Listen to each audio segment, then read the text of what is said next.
1,000 researchers in more than 110 countries, all to help us build the road to the Moon and Mars and understand our universe while helping humanity on Earth. Crew-11 conducted more than 140 unique scientific experiments and technology demonstrations during their stay aboard the orbiting laboratory. Continuing the space station's legacy of groundbreaking science, Crew-11 worked on experiments to understand bone loss and studied bioprinted human tissues to understand or to ensure the health of astronauts on future missions and improve the quality of life for patients on Earth. They worked on the development of long-term storage of cryogenic fluids in space with Earth-bound medical and industrial applications. The team also tested an inflatable capture bag that aims to remove space debris from orbit, protecting future spacecraft and crews, and could also be used to capture samples during exploration missions and enable mining of small asteroids.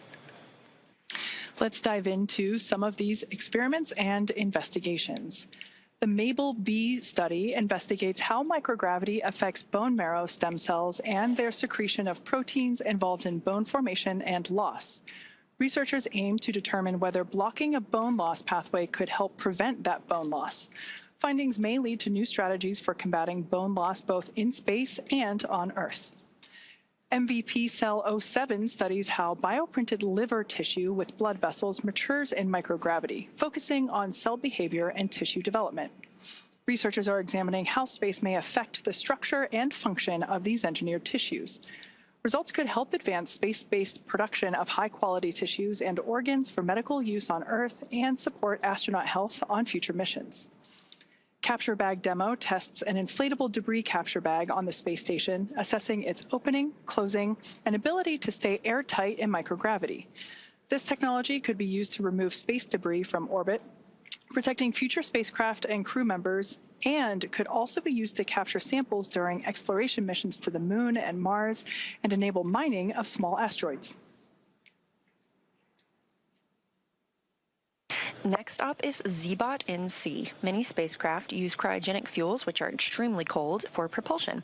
These fuels must be kept extremely cold to stay liquid, but SpaceX's temperature fluctuations can cause them to slowly evaporate and escape the tank.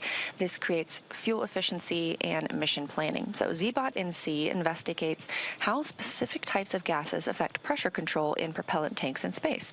The data collected will help validate models and contribute to the design of more efficient cryogenic fuel storage systems for long-duration missions.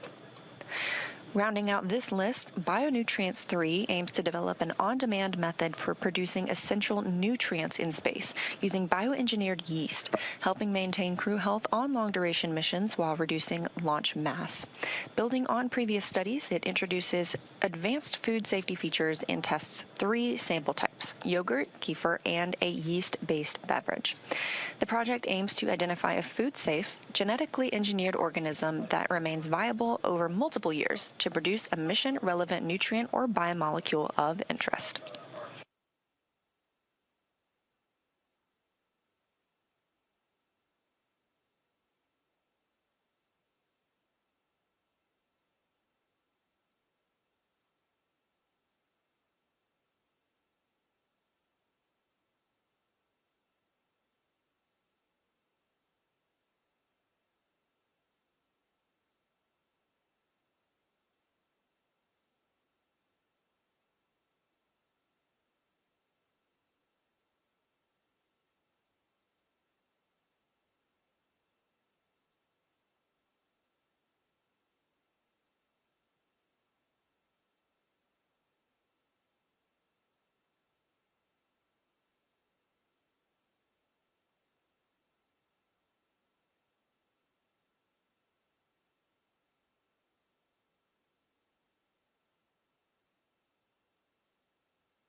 If you've just recently tuned in, we are standing by for the call out of the initiation of our deorbit burn. We're expecting that to begin at 11:51 p.m. Pacific time. This is a 13.5-minute long burn that positions Dragon for its atmospheric reentry and splashdown off the coast of San Diego. So like I mentioned, we are standing by. That should be coming here in just a couple of minutes as we expect that to initiate at 11:51 p.m. Pacific time.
As we await that deorbit burn, which we expect to commence momentarily, just a look at some of the Crew-11 statistics. Their mission will last 167 days by the time they splash down, with 165 days spent on the space station. That means they traveled 2,672 orbits of Earth, which is over 70,856,752 statute miles. We're hearing about 30 seconds until that deorbit burn start. During their time in space, this crew saw a total of 5 arriving vehicles and the departure of 3 vehicles.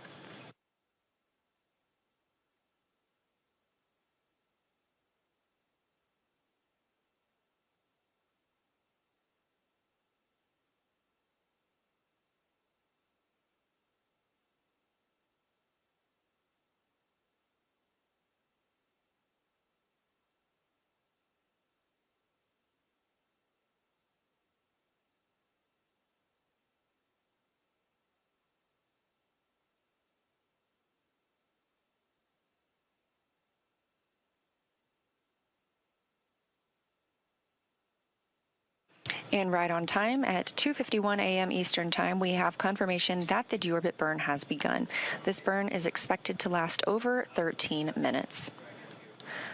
For these return and splashdown operations, the United States Coast Guard, in coordination with SpaceX and NASA, establishes a safety zone to ensure public safety and for the safety of those involved in the recovery operations, as well as the crew aboard the returning spacecraft. Multiple notices are issued to mariners in advance and during recovery operations, and Coast Guard assets may be deployed to discourage boaters from entering the splashdown zones. We want to again stress to all of the public the need to respect this safety zone. Recovering a spacecraft spacecraft from the water is a hazardous operation, and any other boats interfering increases risk to the astronauts in the capsule, the teams working to recover them from the water, and the safety of those that come too close. Now, for the safety of the crew and your own safety, we would love for you to continue joining us on NASA Plus and the SpaceX webcast, because you're going to get the best views of our astronauts on their journey home.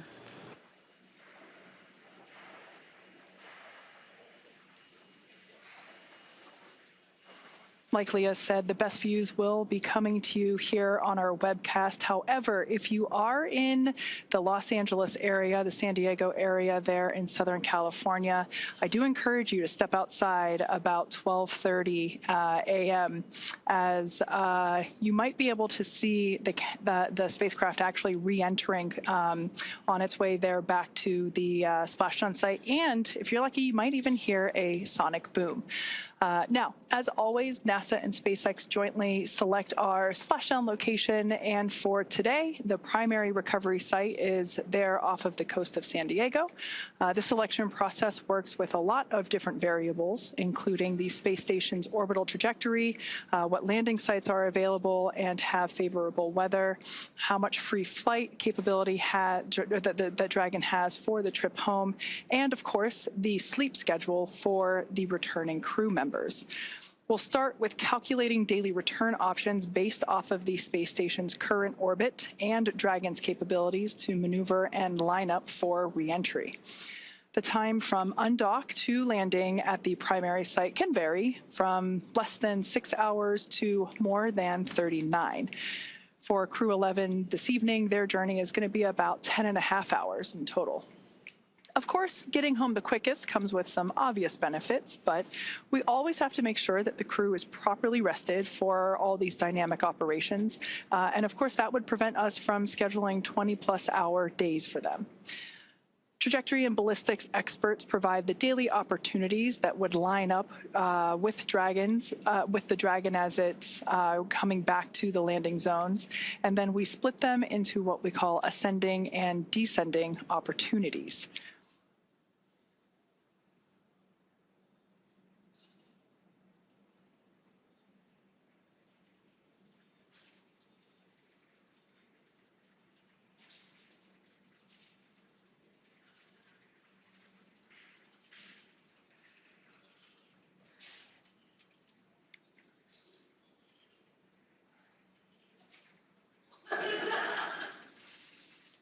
Okay, so we still have a few minutes left to go here in this deorbit burn. As I mentioned before, this is the transition of the Dragon spacecraft from Earth orbit to atmospheric reentry. This is lining the spacecraft up for its precise splashdown location there off the coast of San Diego.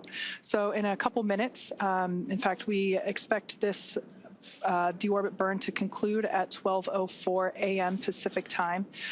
So we will stand by and await to hear the call for nominal burn. When we hear that, that will confirm completion of this deorbit burn for Dragon Endeavour.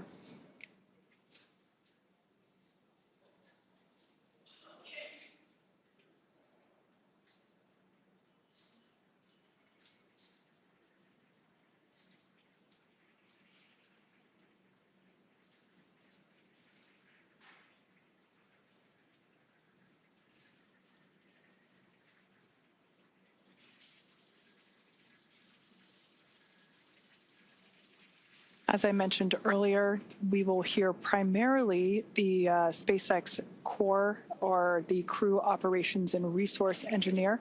That is the primary role in mission control that is responsible for communicating with the Crew-11 spacecraft.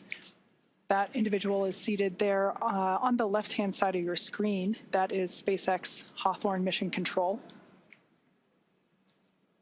Also seated there, I believe I see my boss, SpaceX Vice President Bill Gerstenmaier, sitting there in the front row. This group of operators are standing by and monitoring Dragon's progress throughout this burn.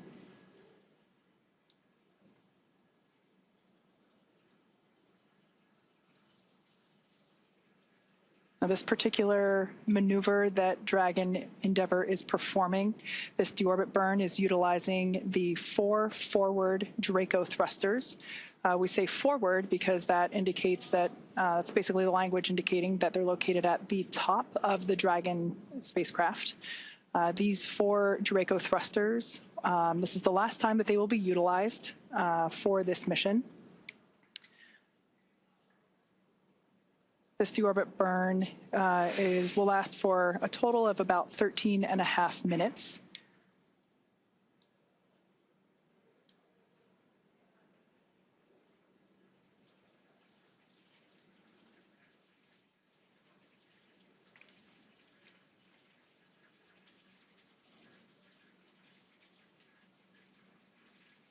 Okay, we still got about 6 minutes left in this deorbit burn.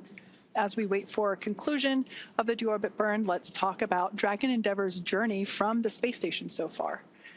Now, shortly after its separation, Dragon used its Draco thrusters to move away from the station in a series of carefully choreographed maneuvers, or departure burns, and those were done to increase the distance between the spacecraft and the space station. Dragon also executed a phasing burn to lower its orbit and line the spacecraft up with its landing location. Following the phasing burns, Dragon is now completing its deorbit, which will be followed by reentry and splashdown.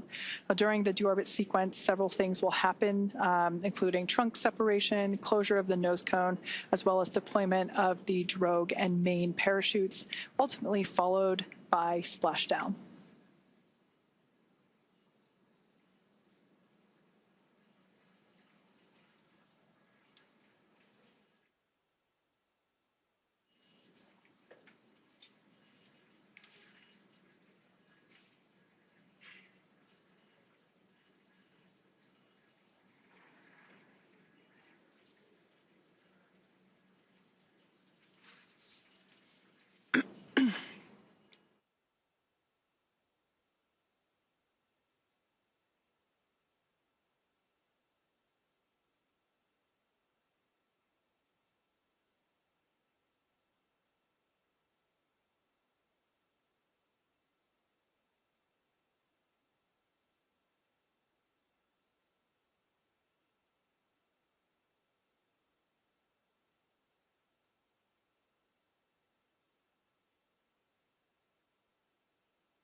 Again, if you're just joining us, this is the live coverage of NASA's SpaceX Crew-11 mission return to Earth. We are currently in the deorbit burn, which started at 1:51 a.m. Central Time, 2:51 a.m. Eastern Time.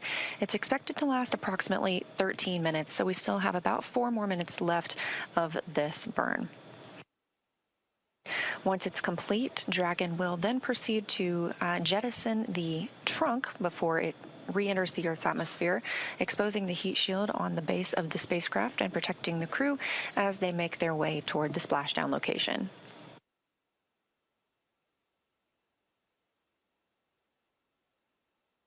And we are anticipating splashdown at 3:41 a.m. Eastern, 2:41 a.m. Central Time off the coast of California.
All right, we have just over a minute remaining in this 13.5-minute burn. This is the deorbit burn.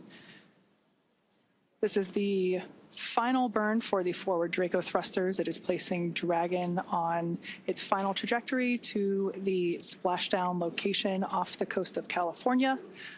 We're targeting one of our 3 pre-designated locations. This one will be just off the coast of San Diego.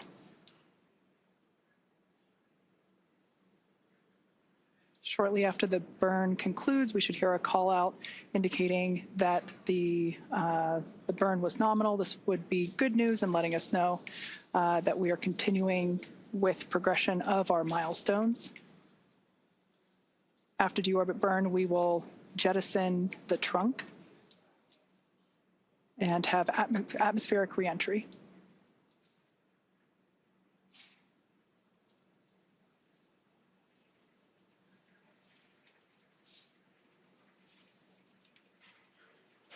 All right, so there's about 10 seconds left in this burn, so we're going to stand by and listen for that call out.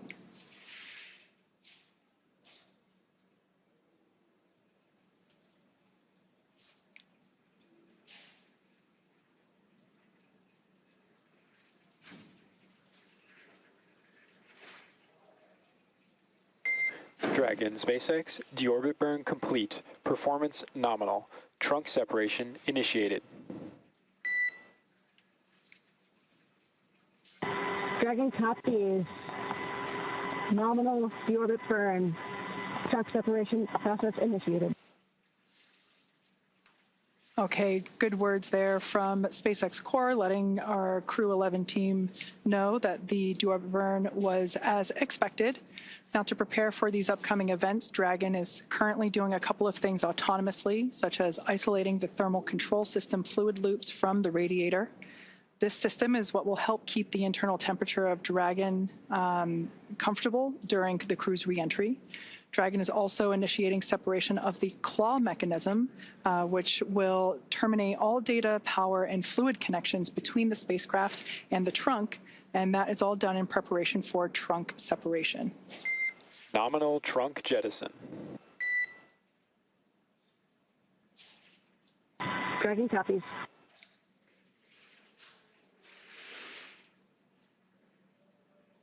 All right, great news there. We heard the call out for successful trunk separation. So that means that telemetry is looking good. The nitrox system is primed for cabin and suit cooling, and the heat shield is exposed and ready for atmospheric entry.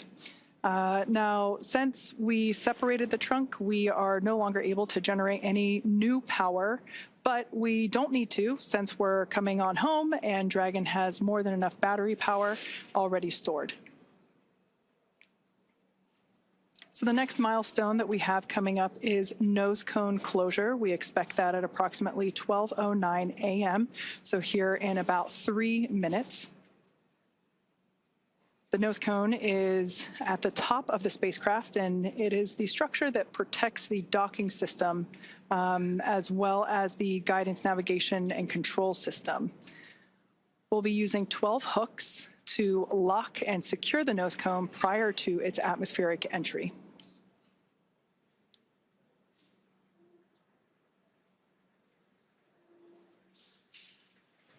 That's right. We are standing by for nose cone closure, expected just a few minutes from now. And as you can tell, things are picking up a little bit more quickly as we prepare for splashdown. Again, expecting that to come at 2:41 a.m. Central Time, 3:41 a.m. Eastern. So right now, Dragon is inhibiting those forward bulkhead Draco thrusters. We just used those to complete the deorbit burn, meaning they will not fire again, and ensuring it's safe to latch the nose cone for re-entry. The vehicle has, we are also anticipating it to initiate the nitrox suit purge. This helps keep our crew members, Zena Cardman, Mike Fink, Kimya Yui, and Oleg Platonov, cool and comfortable during re-entry, which we're expecting in about 20 minutes. At this point, the nose cone, we are standing by for that closure to begin, protecting that forward hatch for re-entry. And the crew will be able to use their screens to monitor the locking of the nose cone, which is done by that set of hooks. Underneath the nose cone is also the hatch that the crew members use to ingress and egress, also known as enter and exit the International Space Station while the spacecraft was docked.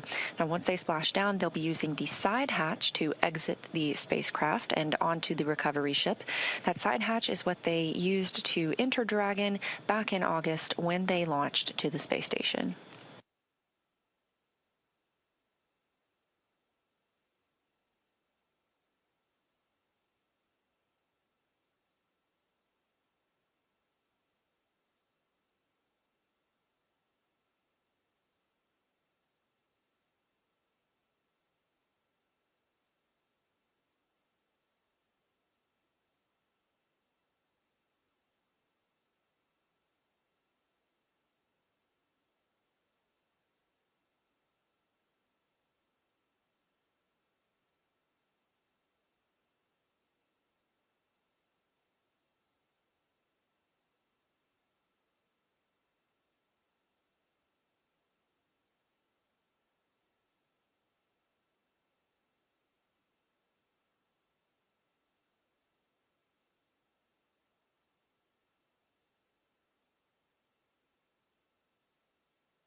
For those of you that have just recently joined us for Crew-11 splashdown, we have completed the deorbit burn that set Dragon on its precise trajectory back to our splashdown location off the coast of San Diego, California.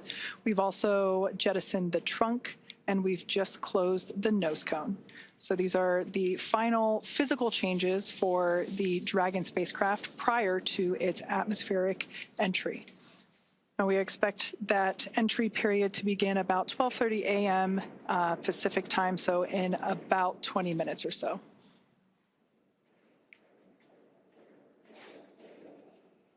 We also expect the crew to receive their final entry briefing. This is where the SpaceX core will communicate any changed details, such as timeline shifts to the anticipated loss of signal and acquisition of signal, as well as the entry period.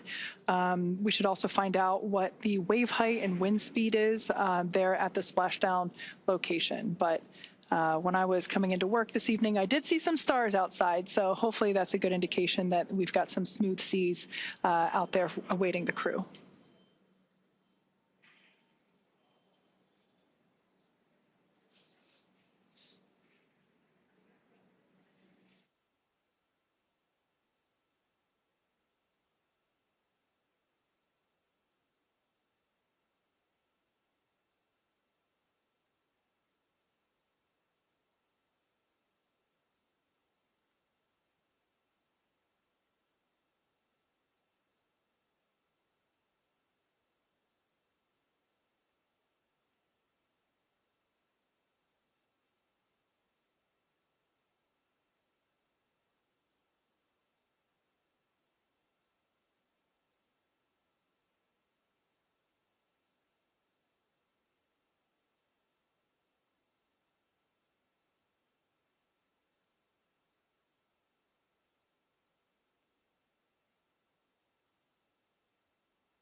As we are in the process of the hooks and latches driving to secure and close the nose cone, just a recap of what we've seen so far tonight.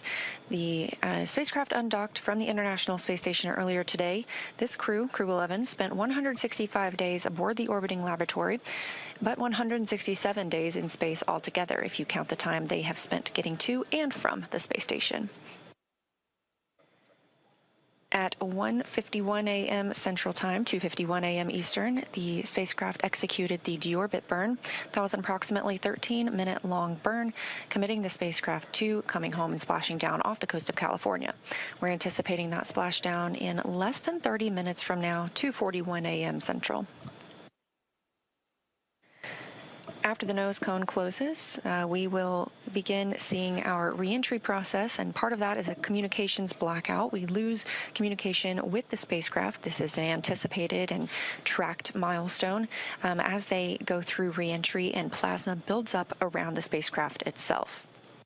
We do regain that communications shortly thereafter, and following that, we anticipate seeing drogue parachutes deployed. There are 2 of those, as well as 4 main parachutes, slowing down the spacecraft to a splashdown time of, again, 2:41 a.m. Central Time.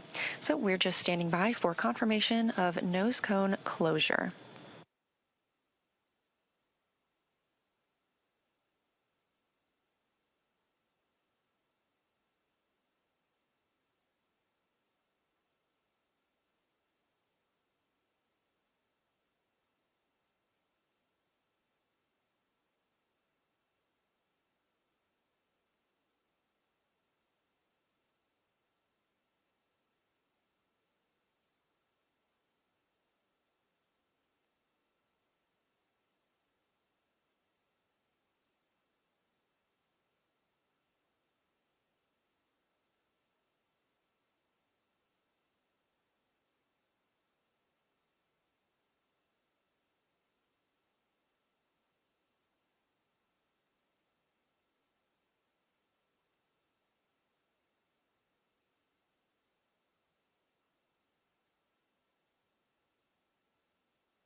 Dragon SpaceX, nose cone secured for entry.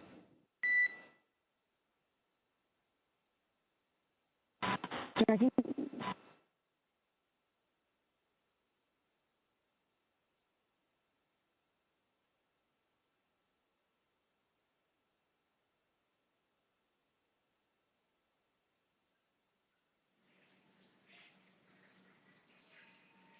Okay, we heard good news there. The nose cone is closed and secured, locked in position, ready for atmospheric reentry.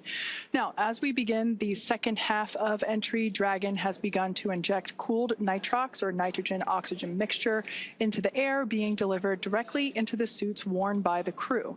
Again, this is what will allow our crew members to remain comfortable while external temperatures reach up to 3,500 degrees Fahrenheit. Meanwhile, the heat shield is pointing forward, essentially leading Dragon to our landing site just off the coast of San Diego, which is important as it will be doing a lot of the work during this reentry. So let's talk a bit more about the heat shield. Dragon's primary heat shield is comprised of PICA 3.0, which stands for Phenolic Impregnated Carbon Ablator. Now, the first-gen PICA was actually initially developed by NASA for studying and sampling comets within our solar system. SpaceX partnered with NASA to develop PICA X, which was the second-gen product. Dragon SpaceX for entry briefing. Report when ready to copy.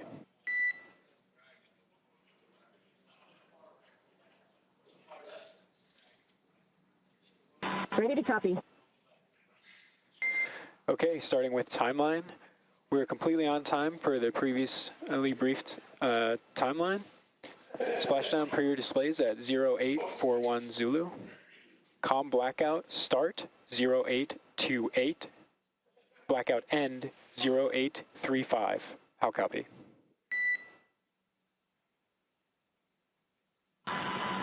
Copy, we are on time for 0841 splashdown per the timeline. COM blackout start 0828, COM blackout end 0835. That's a good readback. We have a nominal vehicle status. We're tracking an on-target arrival to San Diego with pristine weather conditions for splashdown. Recovery team is on site and ready to support.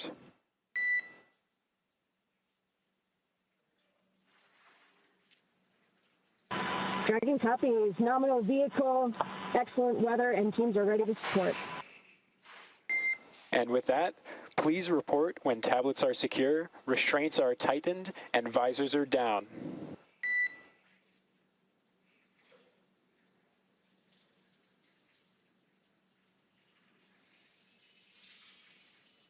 SpaceX Dragon, tablets secure, restraints tightened, and visors down. SpaceX copies all.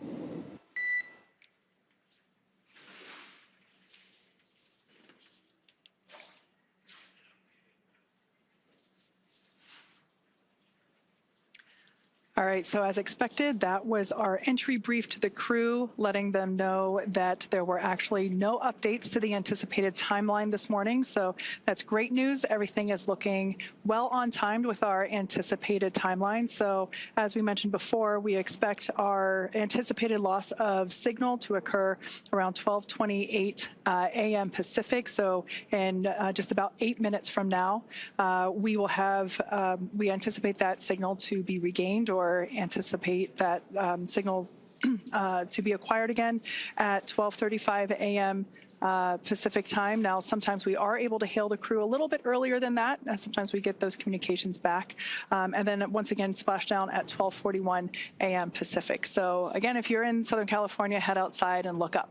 Now, let's get back to talking a little bit about the heat shield. As you know, we're talking about this signal loss, and that's due to part of what's going on with that heat shield. So SpaceX partnered with NASA to develop the second generation heat shield product, and that was actually used on all of the Dragon 1 CRS missions that resupplied the space station on 20 missions.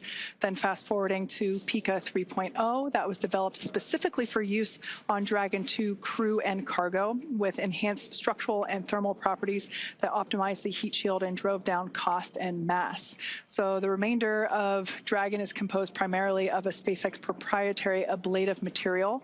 That's another class of thermal protection, which is lighter weight versus PICA and protects the underlying composite structure during the reentry phase, and that's to ensure the structural capabilities of the spacecraft are maintained. Now, while Dragon will experience temperatures over 3,500 degrees Fahrenheit peak during those peak reentry reentry conditions, the characteristics of the thermal protection systems, or TPS as you hear it called, coupled with the environmental control and life support, or ECLS, that system pressurized will be pressurizing the interior, and all those combined will ensure that the crew will stay cool and comfortable during all phases of reentry through splashdown. SpaceX Dragon, okay, so opening seat 3 visor just to adjust glasses. Dragon, SpaceX, can you repeat? Temporarily opening seat 3 visor to adjust glasses. Copy, adjusting glasses. Your go for that. Okay, so that was important to note there because our commander, Zena Cardman, had already reported back that all visors were down and in the locked position ready for atmospheric reentry, but one of our crew members had to adjust their glasses. So she did a good job there in reporting back to SpaceX Crew to let them know that one of the crew members had to reopen momentarily. Visors are down. We copy. Visors are down. 5 minutes until predicted COM blackout. See you on the other side at 0835.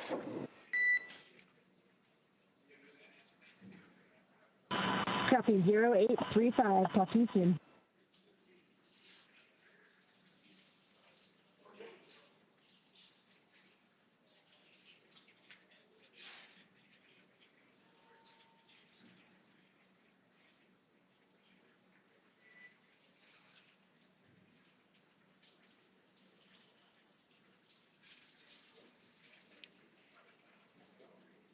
Okay, so as we have been saying, everything that Dragon and the crew on board does is carefully choreographed, not just the maneuvers that the spacecraft is executing, but the communications between our crew here on the ground and our crew in space. So, Leah, we can see all of that being perfectly demonstrated with what's going on now. Absolutely, and we are standing by for the reentry portion when we expect to lose communications with the spacecraft, but we will regain that communication after they have begun re-entering the atmosphere. So once Dragon has re-entered the Earth's atmosphere, a series of parachutes will deploy to slow the crew's descent. First will be the 2 drogue chutes, followed by the 4 main chutes to guide Dragon to its first contact with Earth since launching in August.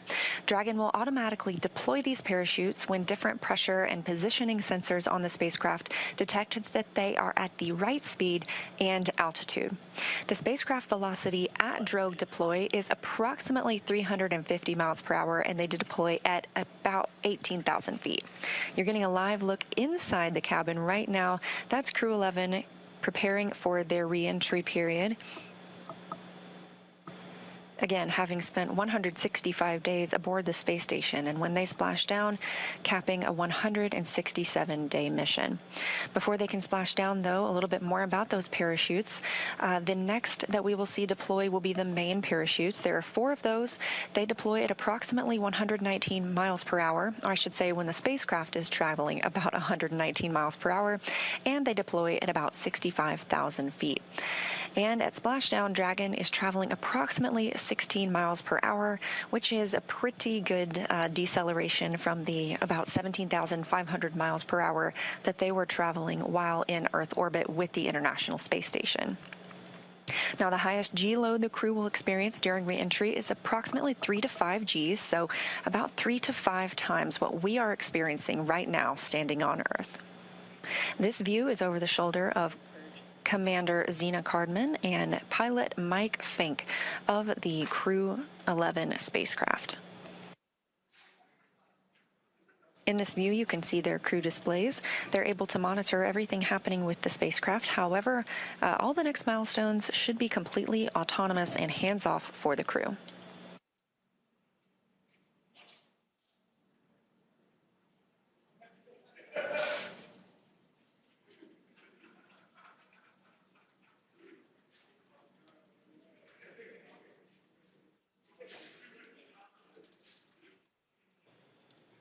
And we can preview the fact.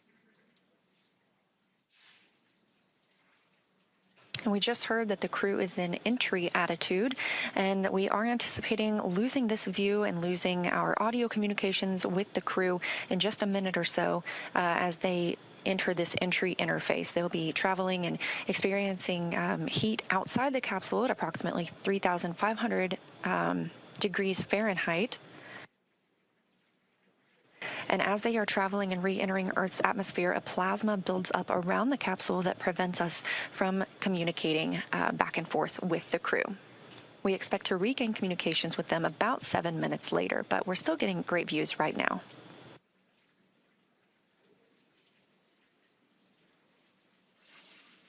I love this view over their shoulders because you can see what our pilot and commander can see. They're continuing to follow along with Dragon's progress. As Leah mentioned, we have designed the spacecraft to be completely autonomous. Dragon is flying itself, so they are able to monitor along with everything that's going on. I also want to momentarily point out on the bottom of your screen there, you have some graphical interfaces there that represent the speed and the altitude. And it looks like we've lost our views there as that, we are now entering the period of anticipated loss of signal. This is where, as Leah mentioned, the plasma is beginning to build up on the exterior of the capsule as we expect. This happens with every spacecraft reentry for Dragon, and so this lasts just a few minutes. But I want to momentarily note that there on the bottom right-hand corner of your screen, you can actually see something pretty cool where when one of the Draco thrusters ignite to fire and help steer the spacecraft, you will actually see that there represented on the interface there. Now the four in the middle, those are representing the four forward Draco thrusters. We won't see those ignite at all because those were last utilized in the 13-minute deorbit burn that we completed earlier. Those are located under the nose cone, which has been closed, locked, and secured. So everything that you'll be seeing are the thrusters that are located on the side of our spacecraft, and that is enabling Dragon to fly itself home to its predetermined splashdown site off the coast of San Diego, California.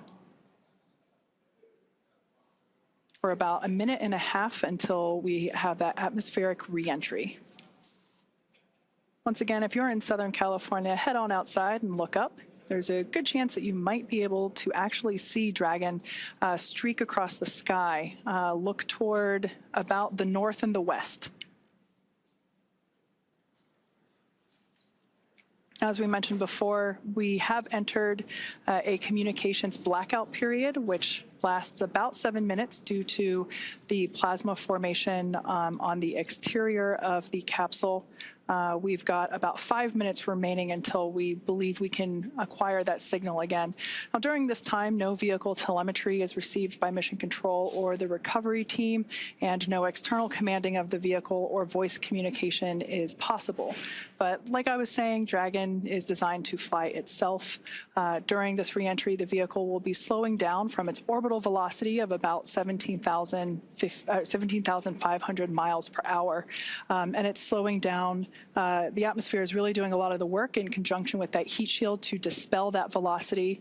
That results in heat, and that is why we have this plasma building up on the exterior of the spacecraft. It'll slow down to about 350 miles per hour, thanks to thanks to the heat shield and the atmosphere. And so at that point, we'll deploy the drogue parachutes. But during reentry, the top temperature that Dragon experiences will be about 3,500 degrees Fahrenheit. So pretty warm on the outside, but there is cool nitrox air being flowed through the suits that each crew member is wearing. So we ensure that they remain comfortable during this brief journey through the atmosphere.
Now, while we await AOS, or acquisition of signal, let's go through a brief recap of today's events.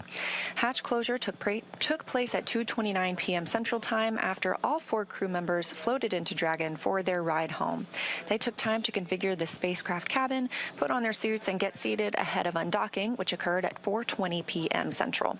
Dragon's departure burns helped move it out of the keep-out sphere and approach ellipsoid, which are both invisible boundaries we monitor around the space station. Since then, we completed the deorbit burn at 1:51. Oh, and you're getting your first views of re-entry. This is live, and if you're in California, you can go see this with your own eyes. This is Crew-11 re-entering after 167 days in space. Again, we are in a loss of signal period. This is a tracked period as the spacecraft re-enters Earth's atmosphere. We anticipate regaining signal with Crew-11 momentarily, and when the spacecraft reaches an altitude of 18,000 feet above Earth, 2 drogue chutes will deploy to slow it down ahead of the 4 main parachutes deploying at 6,000 feet in altitude. Now, splashdown will be the milestone we will see after that, which is expected for 2:41 a.m. Central Time.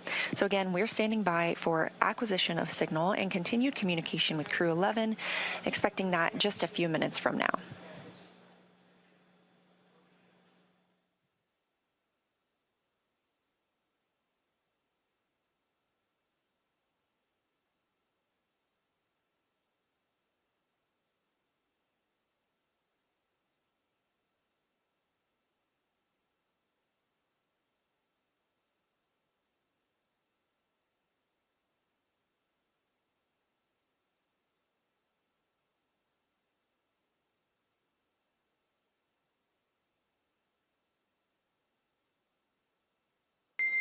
Dragon SpaceX, comm check.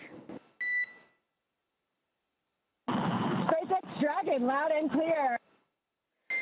We have you the same, loud and clear. Expect automated chute deployment.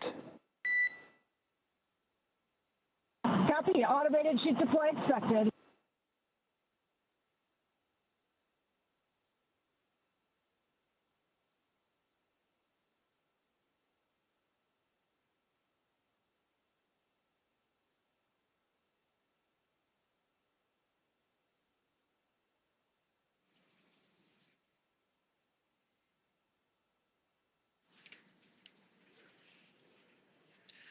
All right, so there we heard that we had confirmation of that acquisition of signal, or AOS. It actually came in a minute early, so that's good news there. We heard the core inform the crew to expect drogue parachute deployment that happens when Dragon senses the right speed and altitude. So that's roughly about 350 miles per hour and around 18,000 feet in altitude. There we have a view from... GPS converged. Expect nominal altitude for drogue chute deploy. Dragon copies, expecting nominal altitude. So we'll have that drogue deploy in about a minute from now, but we have our first views from the WB-57. This is a high-altitude tracking plane that is providing these thermal signatures via infrared. This is really cool to see here as we continue to track Dragon on its way back to planet Earth.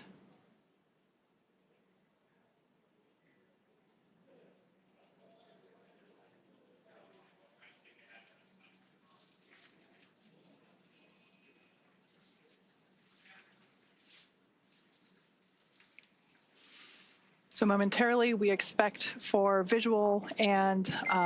Brace for drogue window. Crew brace.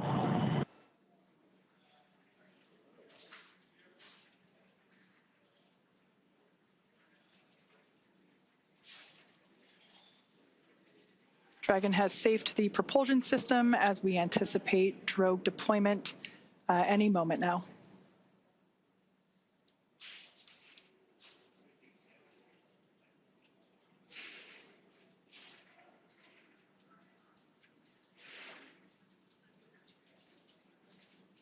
Drogue parachutes are utilized to stabilize and decelerate the vehicle further prior to deployment of the main parachutes.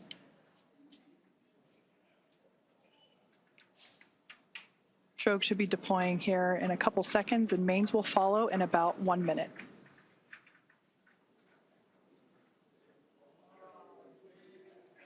There we have visual confirmation of drogue deploy. Visual, 2 healthy drogues. Kind of a cool shot. Copies. I think we had the recovery vessel in the background there just momentarily. Main parachutes deploying in about 20 seconds.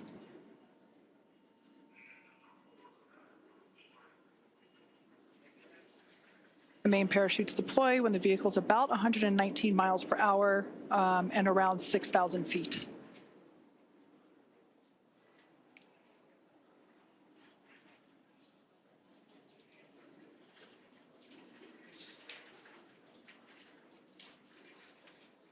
There we can see visual confirmation of deployment of the 4 mains. Visual, 4 healthy mains.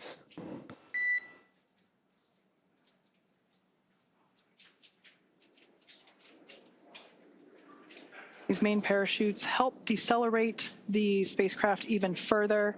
So they deploy around 119 miles per hour, and they'll decelerate it down to about 15, 16 miles per hour, and that will be the speed in which the spacecraft is traveling upon splashdown.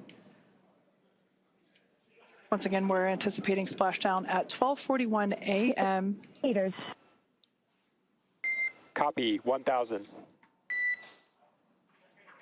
We'll now begin to hear Crew-11 Commander Zena Cardman call out the altitude from her seat there in Dragon Endeavour.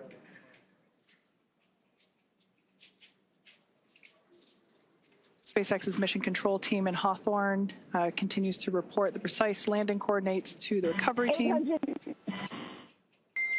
Copy, 800.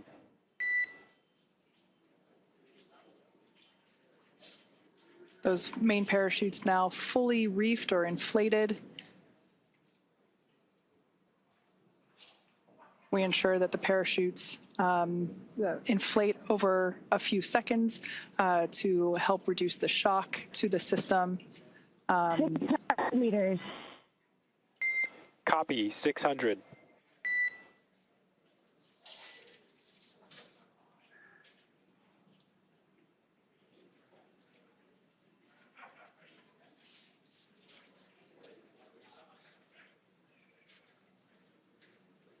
All around great views of Dragon Endeavour as it continues its way back to Earth.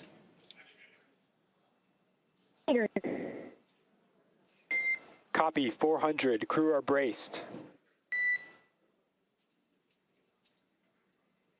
Standing by for splashdown.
Splashdown of Crew-11. After 167 days in space, Dragon and NASA astronauts Zena Cardman and Mike Fink, Kim Yayoi of JAXA, and Roscosmos cosmonaut Oleg Platonov are back on Earth. Dragon, SpaceX, we see splashdown. SpaceX Dragon, copy, concur. Splashdown and mains are cut. We are in 4.800. SpaceX copies, and we see the same. Mains cut. On behalf of SpaceX and NASA, welcome home, Crew-11. SpaceX Dragon, it's so good to be home. With deep gratitude to the teams who got us there and back.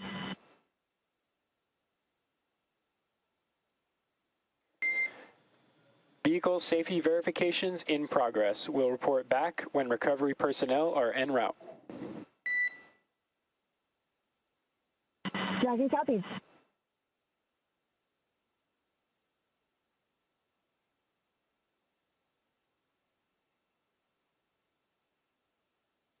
Again, we have splashdown of NASA's SpaceX Crew-11 mission, a 167-day mission, 165 of those being spent on board the International Space Station, now splashing down off the coast of California.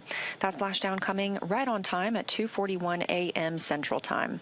The SpaceX recovery ship and team has been waiting for Dragon splashdown, and they will now begin making their way to the splashdown location.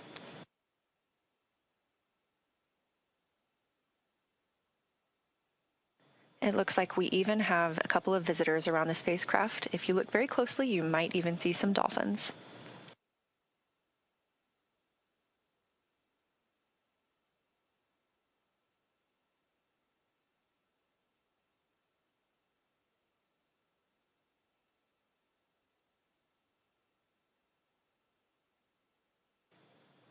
Again, a return by the books for Crew-11, having splashed down at 2:41 a.m. Central Time off the coast of California. We will now begin moving into the recovery process. We'll see the boats begin to approach and inspect the spacecraft by checking for hypergol and other ordnance checks. They will begin to rig the spacecraft and prepare it to be lifted on that recovery ship. And this is a great view of some of those boats that go out and check the spacecraft. They are going to be sniffing it, essentially, for these hazardous fuels that can linger once the spacecraft has re-entered Earth's atmosphere.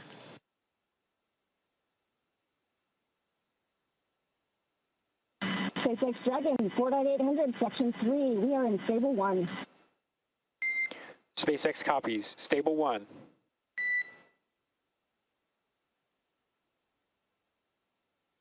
That's the voice of NASA astronaut and commander of Crew-11, Zena Cardman, reporting back that they are working through their procedures and that the capsule is in Stable 1, which is the position that you see on your screen here, where it is upright in the water. This is just what we were hoping for, and again, it's been a completely nominal and by-the-books return for the crew today.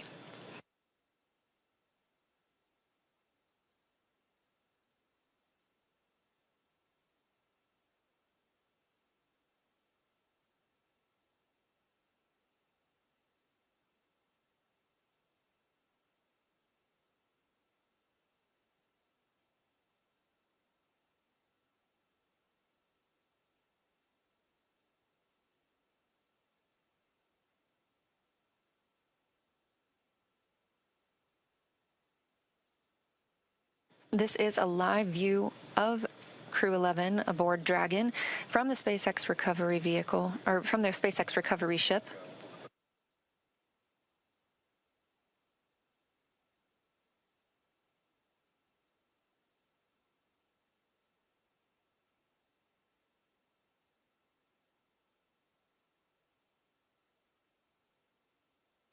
And this day for the crew started about 10.5 hours ago when they undocked from the International Space Station.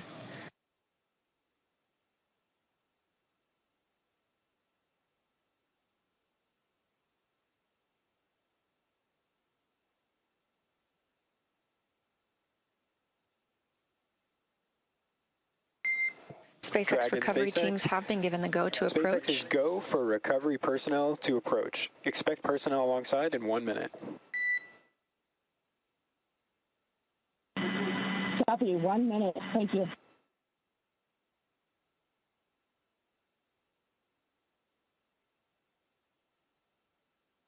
And you just heard that call out from the Corps in Hawthorne, California, to the crew aboard Dragon, that the SpaceX personnel who have been in the general vicinity of Dragon's anticipated splashdown location now have the go to approach the spacecraft and begin that recovery process.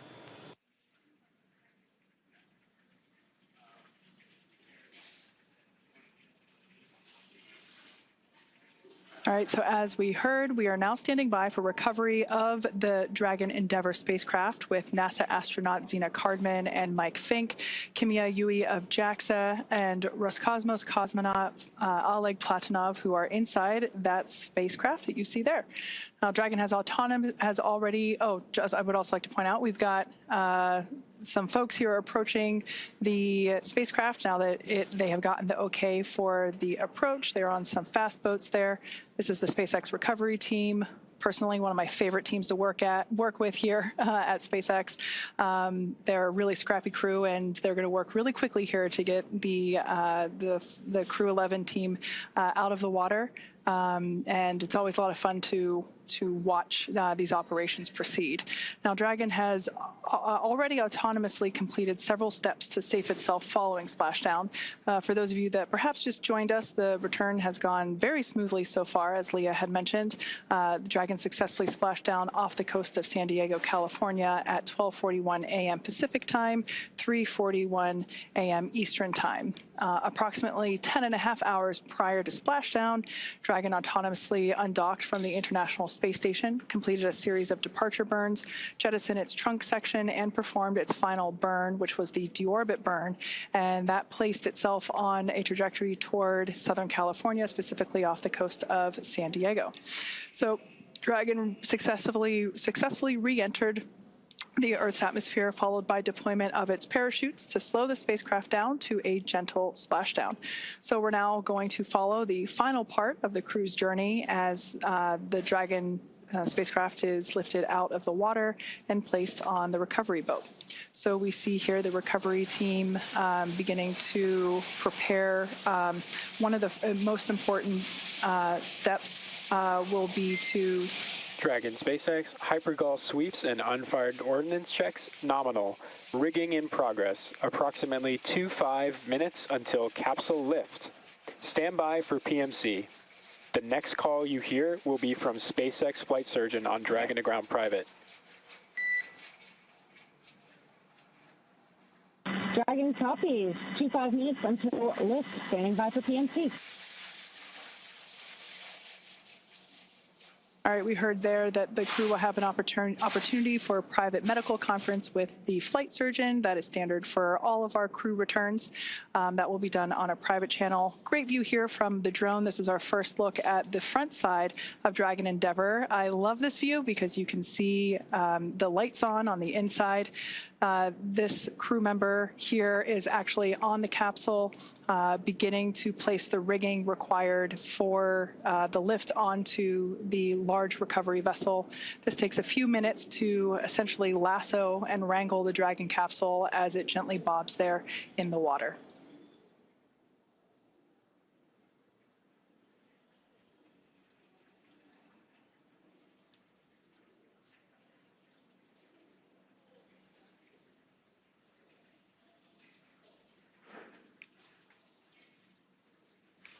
Not in the picture, there is another fast boat that is recovering the parachutes from the water. Those were automatically cut or released from Dragon upon splashdown, and we retrieved those from the water. This fast boat here is helping to assist the rigging of the required straps and equipment for the spacecraft recovery.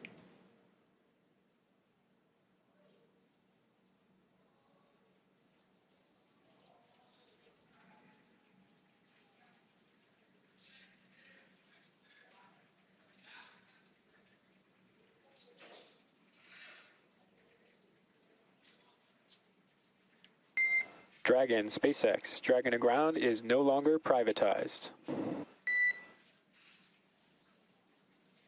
Dragon copies.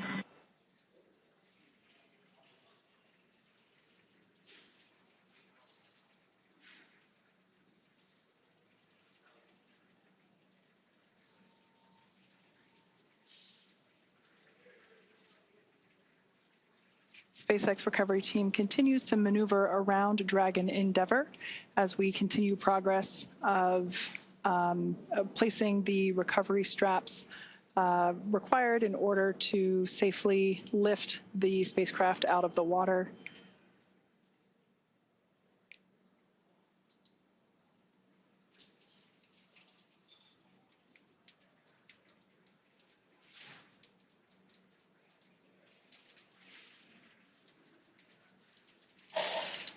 Something we heard called out earlier prior to the closest approach that we see now was completion of the safety sweeps.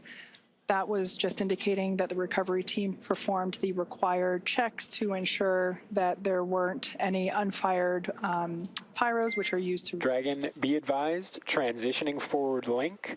Comm will be unavailable for approximately 5 minutes.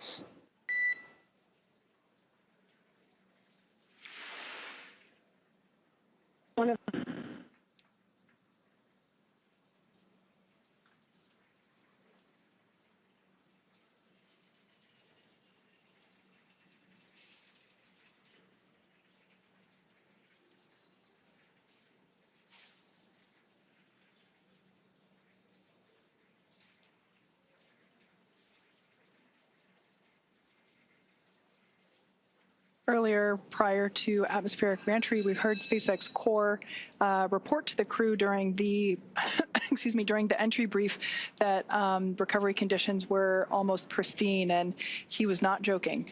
It seems that the weather, the waves are pretty smooth out there. And Leah mentioned earlier that there are some dolphins out to play as well. Perhaps we might be able to get to see those as the recovery vessel gets a little closer to the spacecraft.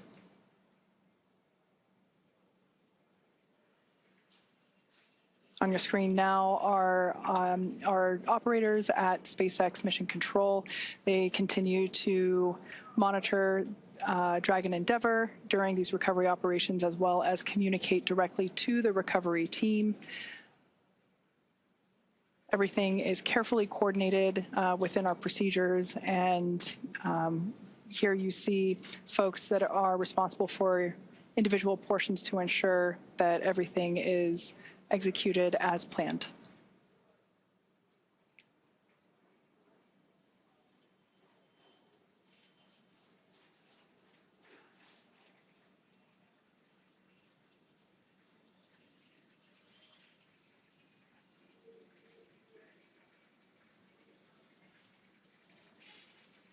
If you've just recently joined us, we had a perfectly nominal re-entry of Dragon Endeavour. The crew splashed down exactly on time at 12:41 a.m. Pacific time off the coast of San Diego.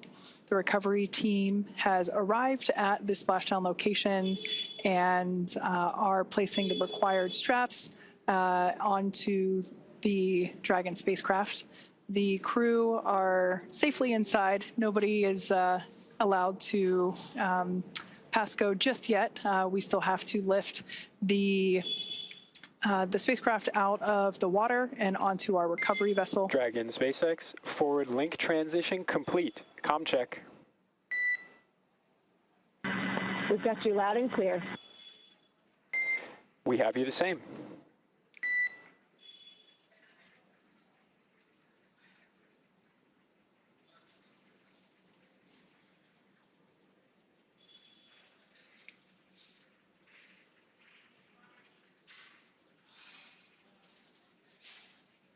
Hopefully we'll be able to bring those views of the recovery team back.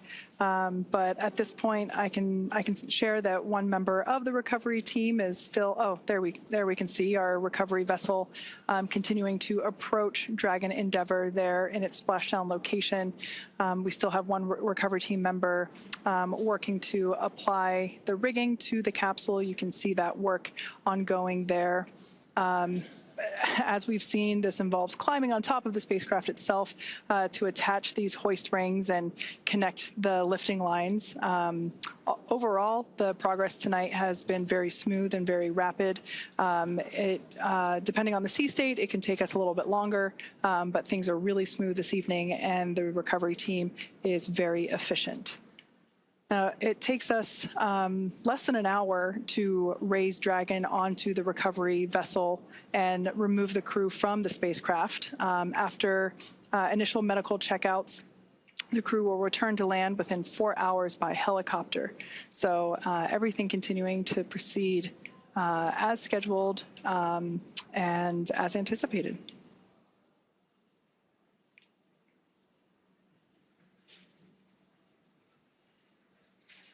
The ring that you see there on the deck of the, of the recovery vessel, that is what we refer to as the nest. That is where the Dragon once lifted out of the water using the hydraulic lift there at the aft end of the recovery vessel, the Dragon spacecraft will be lifted and placed into that nest, and that nest will then be translated forward on the recovery vessel up to where the egress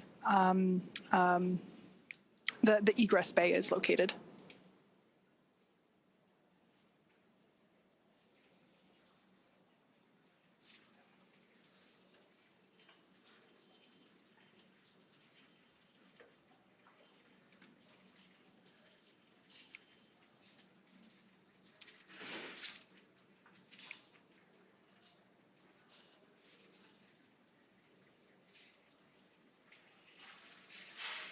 Yeah, so this is a great view there of the recovery team member that is responsible for placing the hoist straps and the rigging required to lift the the Dragon spacecraft out of the water, along with the recovery team members located in the fast boat, helping to provide the necessary light, as this is obviously a nighttime splashdown operation.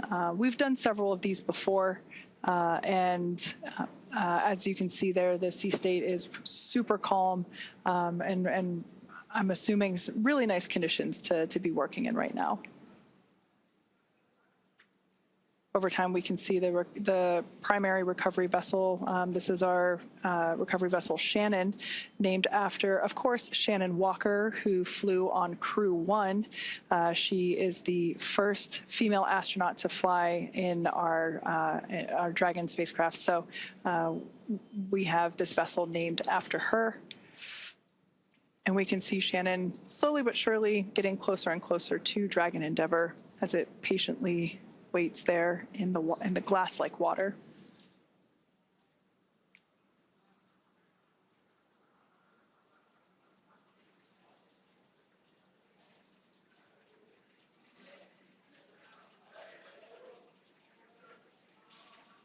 Once all the required straps and rings are in place and the recovery vessel is in its location and everything is attached, we'll actually see that recovery team member jump off from the capsule and into the water. It's one of my favorite moments of the recovery process.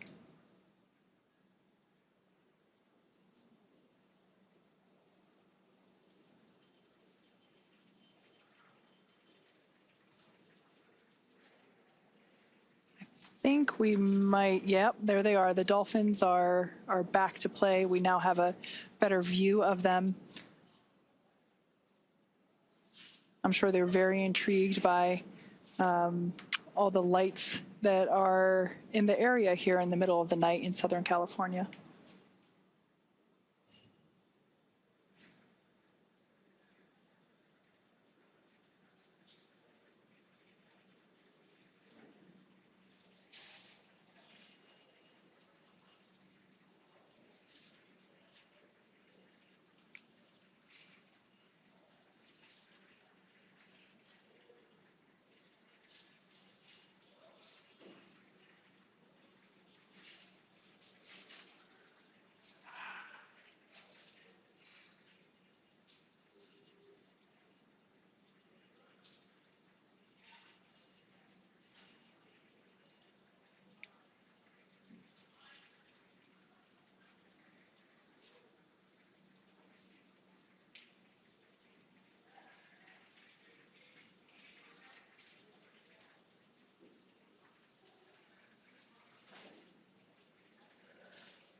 If you've just recently joined us, you're tuning in at a great time. We're in the final phases of the Crew-11 return to Earth. They had an on-time splashdown at 12:41 a.m. Pacific time, 3:41 a.m. Eastern time. And as you can see, recovery operations are proceeding very well. everything is everything is going according to plan, or as we like to say around here, nominal. And we can see the recovery vessel continues to approach Dragon Endeavour, and the recovery team there on the vessel standing by as we await the hoist of the Dragon spacecraft onto the aft end of the vessel.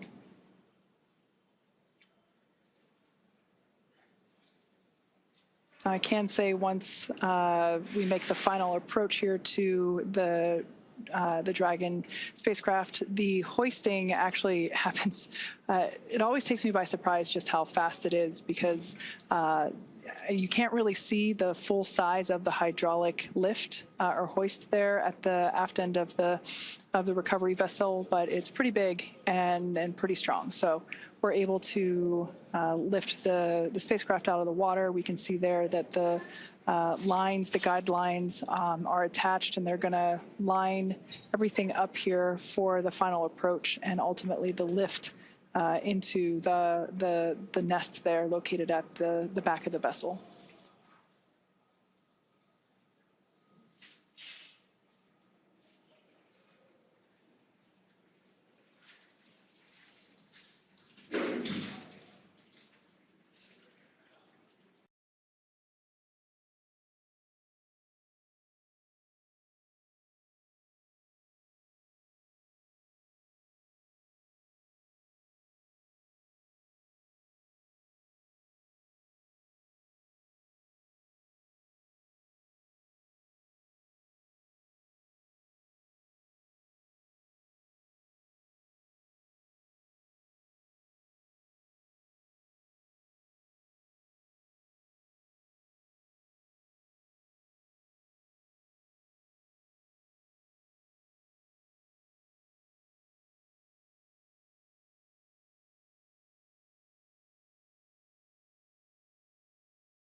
Now, as you can see, the recovery teams are preparing to lower the vessel's hydraulic lift mechanism, and that's going to bring the spacecraft into the on-deck translation system, also known as the nest.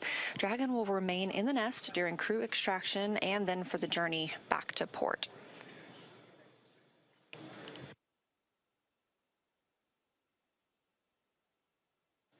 Again, all of this coming right after splashdown at 2:41 a.m. Central Time, right on time, and a really expedient recovery, partially thanks to the calm sea states and great weather that is out in the San Diego area right now, but also due to the swift and very well skilled and practiced efforts of the NASA and SpaceX recovery teams.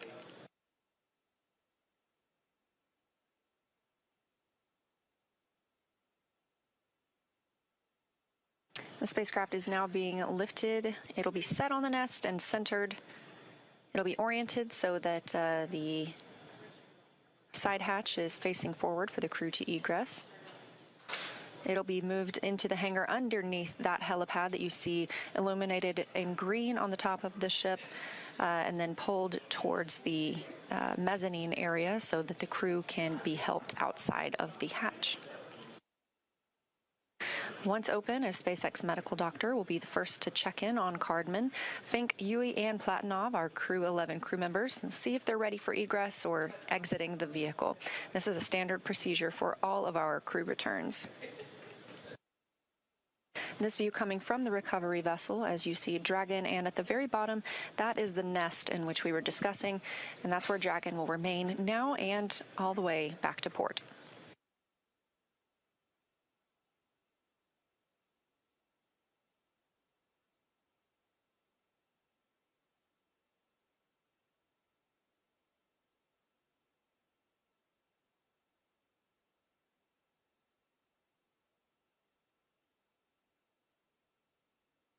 You can also see, facing forward, that is Dragon's side hatch we were discussing. This is the same hatch they used to enter the spacecraft on launch day in August. And of course, this is different from the top hatch. You can not see that because it's underneath the nose cone at the very top of the spacecraft. We've been following along all the way through deorbit burn and nose cone closure tonight. That top hatch underneath the nose cone is what the astronauts and cosmonaut used to enter and exit the International Space Station while Dragon was docked. So before we open this side hatch, the spacecraft's cabin pressure must be equalized with the outside environment. And of course, once that hatch is open, this will be the crew's first breath of fresh air back on Earth since boarding their spacecraft at the start of their journeys back in August.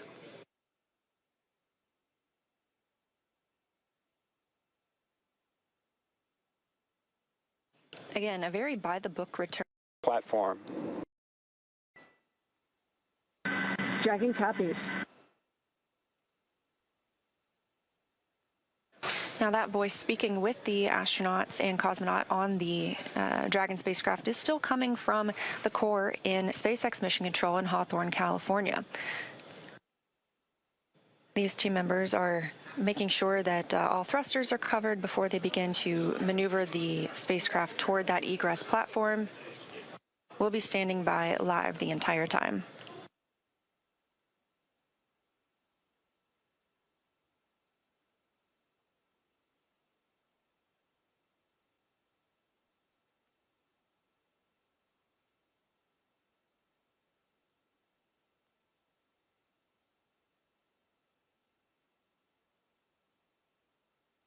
This is the 6th flight of this spacecraft. In all, Endeavour has flown 9 NASA astronauts, 3 visitors to the International Space Station, 2 Roscosmos cosmonauts, 1 retired NASA astronaut, 1 ESA astronaut, and an Emirati astronaut from the UAE to and from the International Space Station.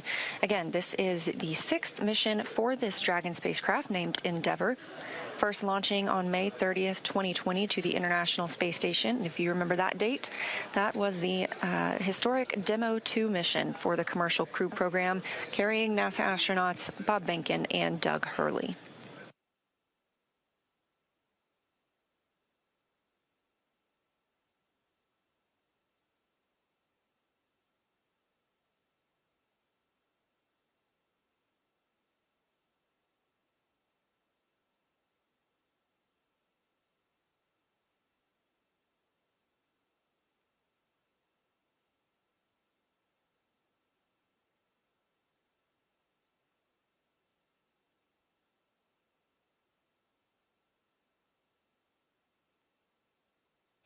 What you're seeing here are SpaceX team members. They are preparing the vehicle to be moved to that egress platform, making sure everything is safe, that the rigging is properly attached.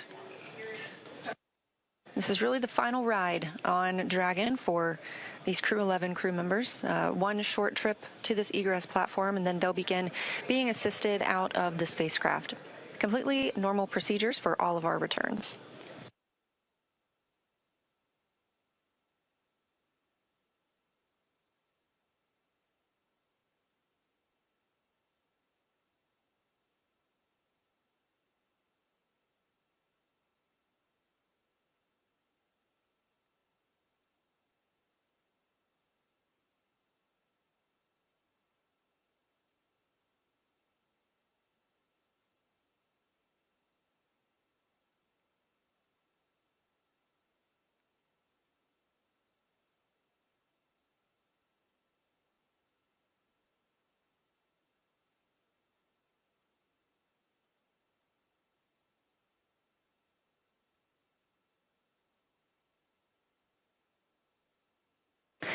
And this is a live view from Mission Control in Houston, Texas, the International Space Station Flight Control Room. We have some additional visitors beyond the usual flight controllers and flight directors that staff this room 24/7. In the center of your screen, you'll see NASA Administrator Jared Isaacman speaking with team members, specifically right now the Spartan flight controller. Isaacman is, of course, an accomplished astronaut himself, having flown on 2 missions aboard Dragon, so he is familiar with these procedures and what the crew might be experiencing right now.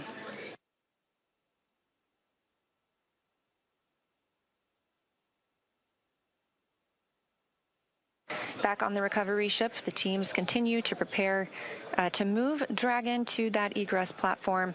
We'll get ready to officially welcome home the Crew-11 astronauts and cosmonaut.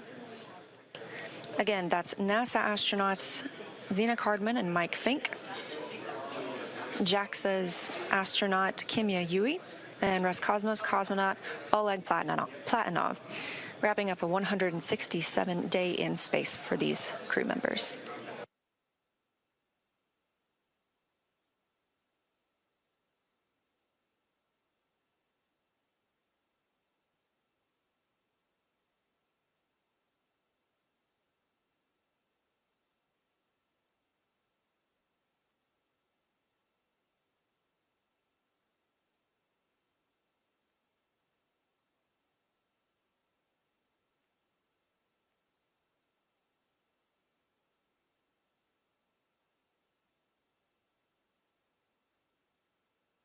Again, if you're just joining us, thanks for tuning in. This is the live mission coverage of NASA's SpaceX Crew-11 mission returning from the International Space Station back to Earth. As you can see, this is the Dragon spacecraft, and splashdown occurred at 2:41 a.m. Central Time, right on time.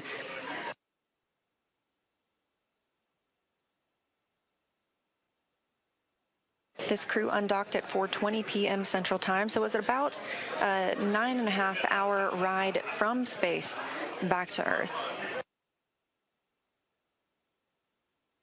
They wrapped up 165 days aboard the International Space Station, 167 days in total for this mission. And we are seeing motion for Dragon. They are pulling it to the egress platform. It's a short distance, and this view coming from that platform itself. This will align it properly with the side hatch, where we will see the astronauts egress or exit the capsule. They will be assisted after being checked on by a medical doctor, and this is standard procedure for all of our returning crews.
We are getting confirmation that the spacecraft hatch is ready to be Dragon opened. SpaceX, Again, this will be the first time. Stand by for side hatch opening and egress.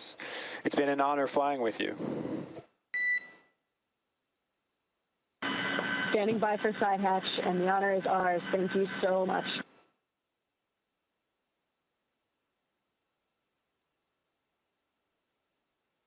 Good words from the Corps in SpaceX Mission Control to the crew.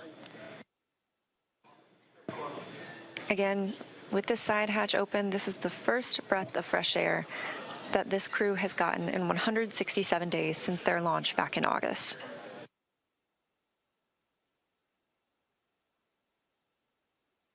That hatch opening coming at 3:19 a.m. Central Time, and with a splashdown occurring at 2:41 a.m. Central Time, a pretty rapid access of the crew.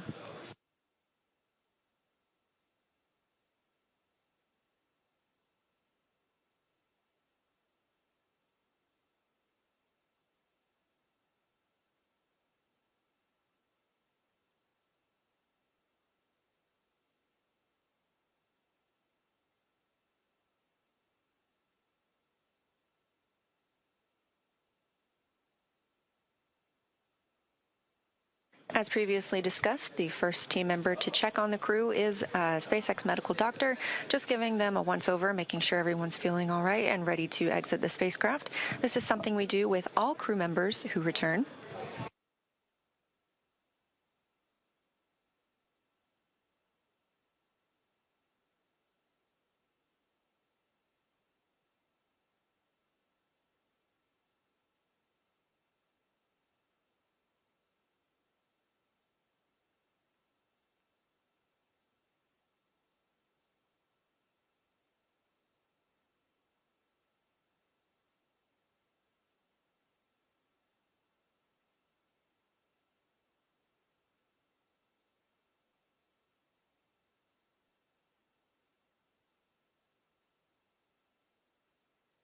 And getting a quick picture inside the capsule is NASA photographer Bill Ingalls.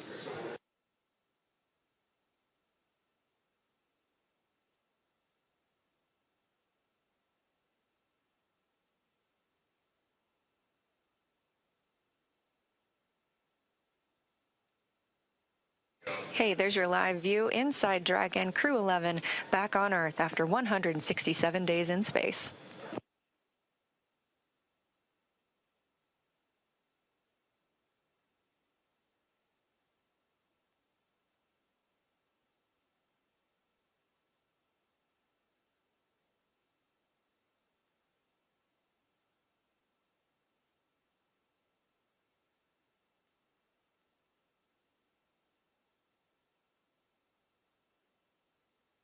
Again, next on the checklist for tonight is crew egress or exit. Team members will be assisting them as they are helped out of the spacecraft.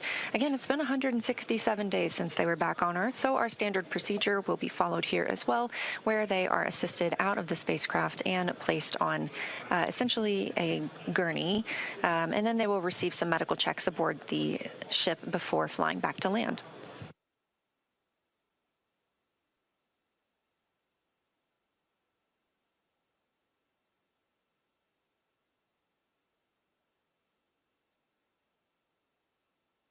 Team members inside the spacecraft from SpaceX's recovery team are helping remove some of those extra items that are in the spacecraft. You just saw the footrests being handed off. This will just make it easier for us to bring the crew out of the spacecraft.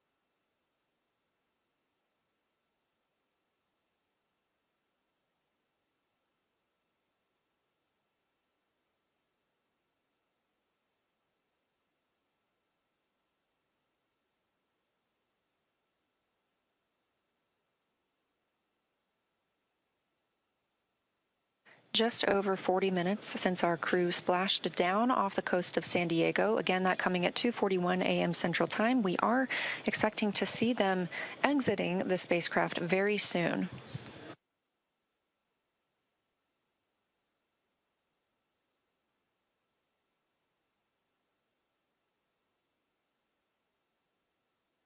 That's the chair the crew members will be helped into and moved back for their initial medical checks. Again, standard procedure for any returns on Dragon, as well as any of our crew members returning. If you've ever watched a crew return on a Soyuz spacecraft, we have a similar process where astronauts are carried from the capsule to waiting chairs and then carried again to a nearby medical tent.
Again, you're watching live coverage of Crew-11's mission and return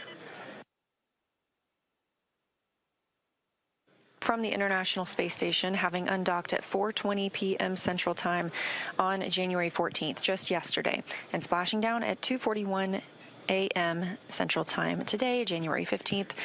We are now just awaiting the crew to be helped out of the spacecraft.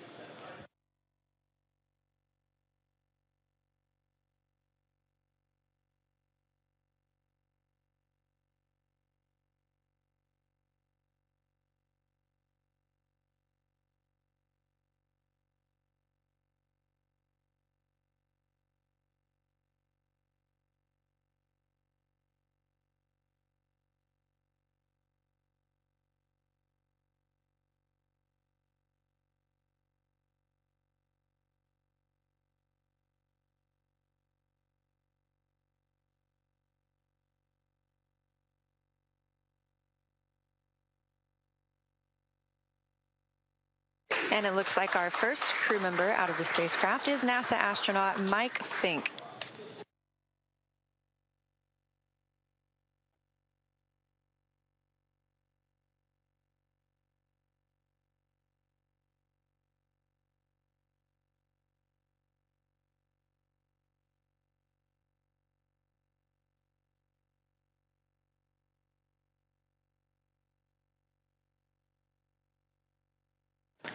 Yes, that's the pilot of the Crew-11 mission aboard Dragon. Fink now being taken to those standard medical checks.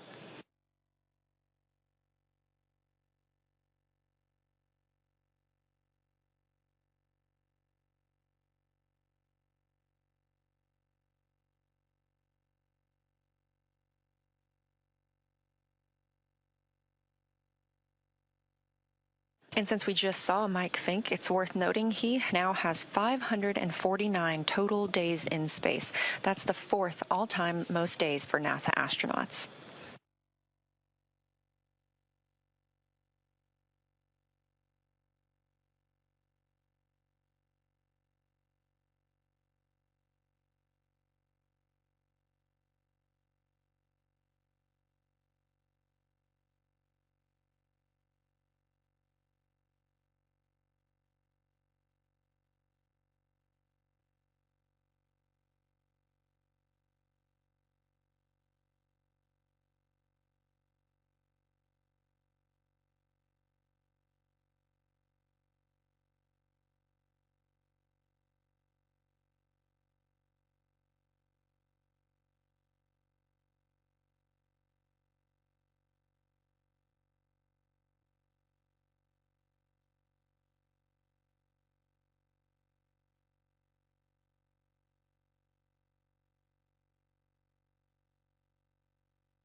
Standing by for our next crew member to exit the spacecraft.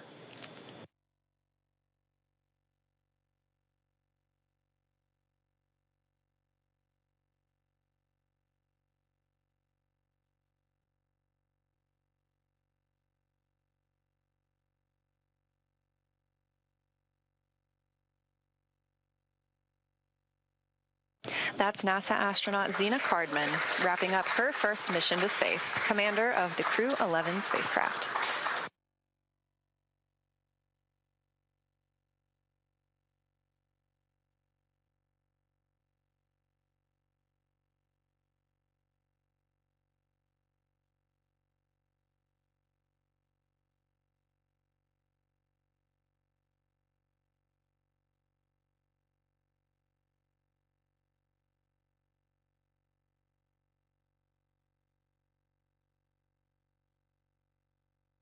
That's another footrest being handed out of the capsule, and we'll be standing by to see who is next to be brought out of the spacecraft. Again, you see them being helped onto these stretchers.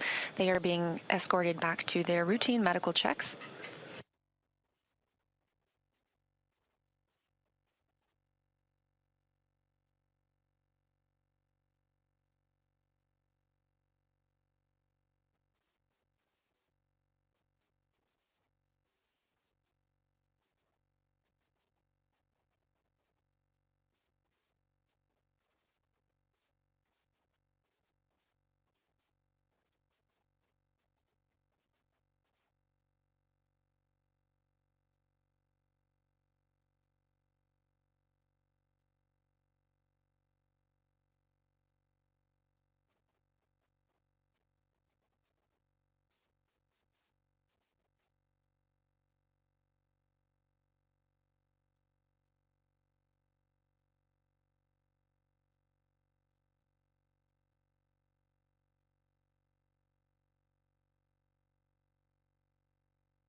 Our next crew member to exit the spacecraft is JAXA's astronaut Kimya Yui.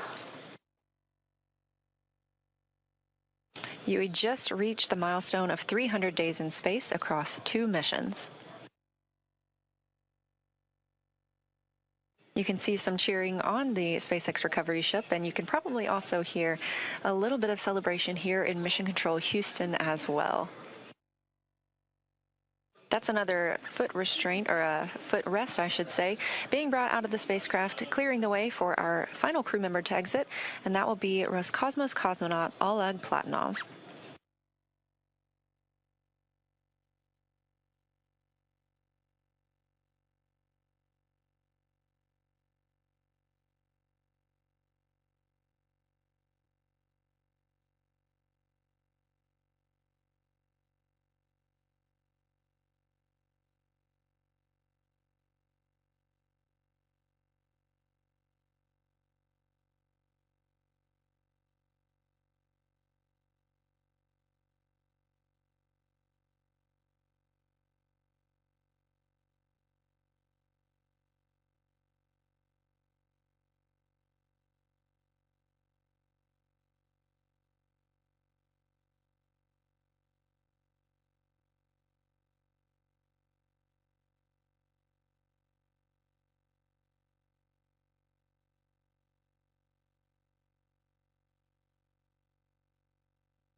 And we see the fourth crew member of Crew-11 being helped from the vehicle now.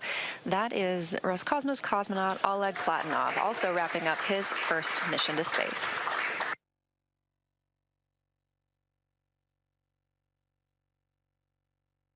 Now that NASA astronauts Zena Cardman and Mike Fink, Kim Yayui of JAXA, and Roscosmos cosmonaut Oleg Platonov are safely back home on Earth and getting checked out by the medical teams, we're going to wrap up our live coverage of their return.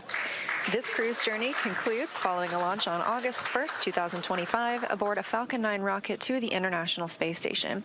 It was the fourth flight for Fink, who now has 549 days in space, the second for Yui with 309 days in space, and the first flight for Cardman and Platonov, who now have 167 days in space. With their mission coming to an end, the crew began packing up their research and personal items for the return to Earth last week. The Soyuz MS-28 crew, including NASA astronaut Chris Williams and Roscosmos cosmonauts Sergei Kutsverchkov and Sergei Mikheyev, remain aboard the space station and will continue their mission through this summer. Crew-12 is currently scheduled to launch as soon as mid-February and will provide more information once that is available.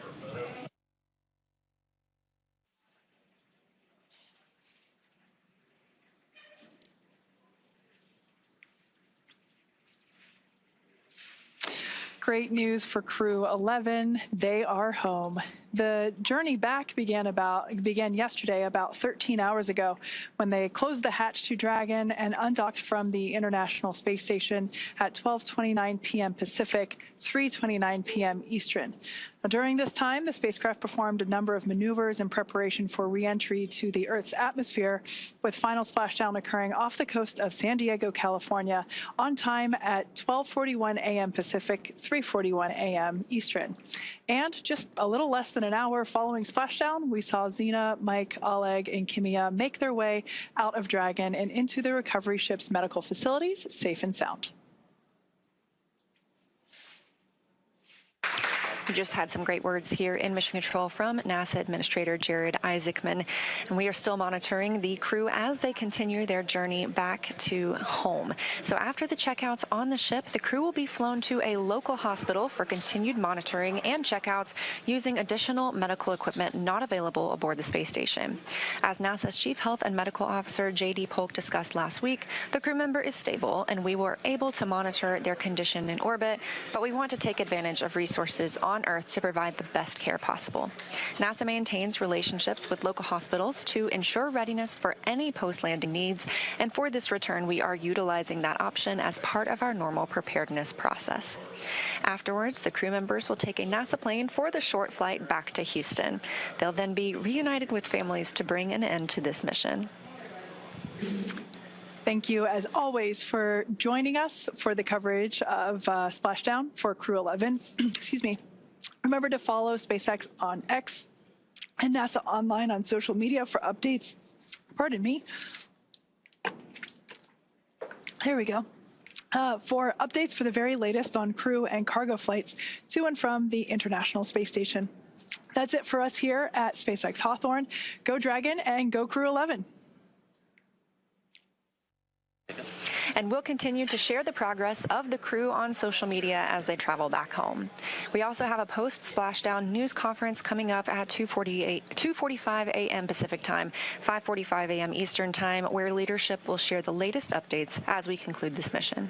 From all of us at NASA and SpaceX, it's been an honor. Thanks for joining, and welcome home, Crew-11.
welcome to NASA's Johnson Space Center for the Crew-11 post-splashdown news conference.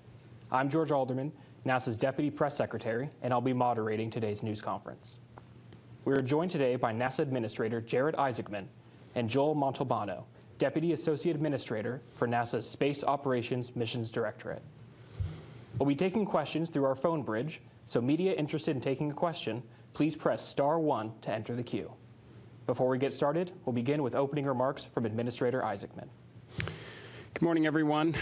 At 3:41 a.m. Eastern Time, SpaceX Dragon Endeavour spacecraft successfully splashed down off the coast of California in pristine weather. This mission brought Crew-11 safely home. NASA astronauts Zena Cardman, Mike Fink, JAXA astronaut Kimye Yui, and Roscosmos cosmonaut Oleg Platonov are all safe and in good spirits. All crew members are currently undergoing the routine post-splashdown medical evaluation. The crew member of concern is doing fine. We will share updates on their health as soon as it's appropriate to do so. Over the past 5 months aboard the International Space Station, Crew-11 completed a series of demanding and productive mission objectives. The crew spent more than 850 hours on scientific studies, including research on bone loss and microgravity, and the long-term storage of cryogenic fluids in space with direct applications in medical and industrial fields. This work advanced our understanding of long-duration spaceflight and contributed valuable research that benefit life here on Earth and further human exploration. To be overwhelmingly clear, Crew-11 was a very successful mission. While this was the first time we had to return crew slightly ahead of schedule, NASA was ready. The team responded quickly and professionally, as did the teams across the agency, working closely with our commercial partners, and executed a very safe return. This is exactly why we train, and this is NASA at its finest. Spaceflight will always carry some degree of uncertainty. That is the nature of exploration. Fundamentally, it's why we're in space, to learn. It's why NASA prepares for the unexpected, so we are ready to respond decisively and safely. The successful return of Crew-11 is a direct result of that preparation. I want to personally thank the teams across NASA, SpaceX, our international partners who made this possible. Your professionalism, discipline, and commitment to crew safety were on full display. Because of your work, 4 astronauts are home, safe, and will soon be reunited with their families.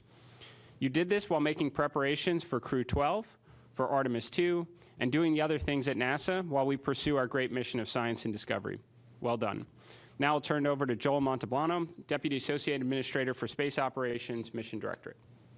Thank you, Jared, and thank you again for joining us on this Dragon Crew-11 splashdown press brief. Just a couple things, awesome landing. We had the winds at the landing site were less than 3 knots. The wave period was very small. I think we saw about a 2.5 foot, but just extremely perfect landing opportunity today. And it was awesome to see the team take advantage of it and work towards this. It was just about a week ago that the decision was made to bring this crew home early. I can tell you we use the standard processes, the nominal landing support from NASA, SpaceX, the international partners. The team meticulously went through all the processes to get ready for landing, and we executed the same processes and same landing support that we would have done if we brought this crew home in late February. So just a huge thanks to everybody, and you saw the result of that today. This crew was in space just under 170 days.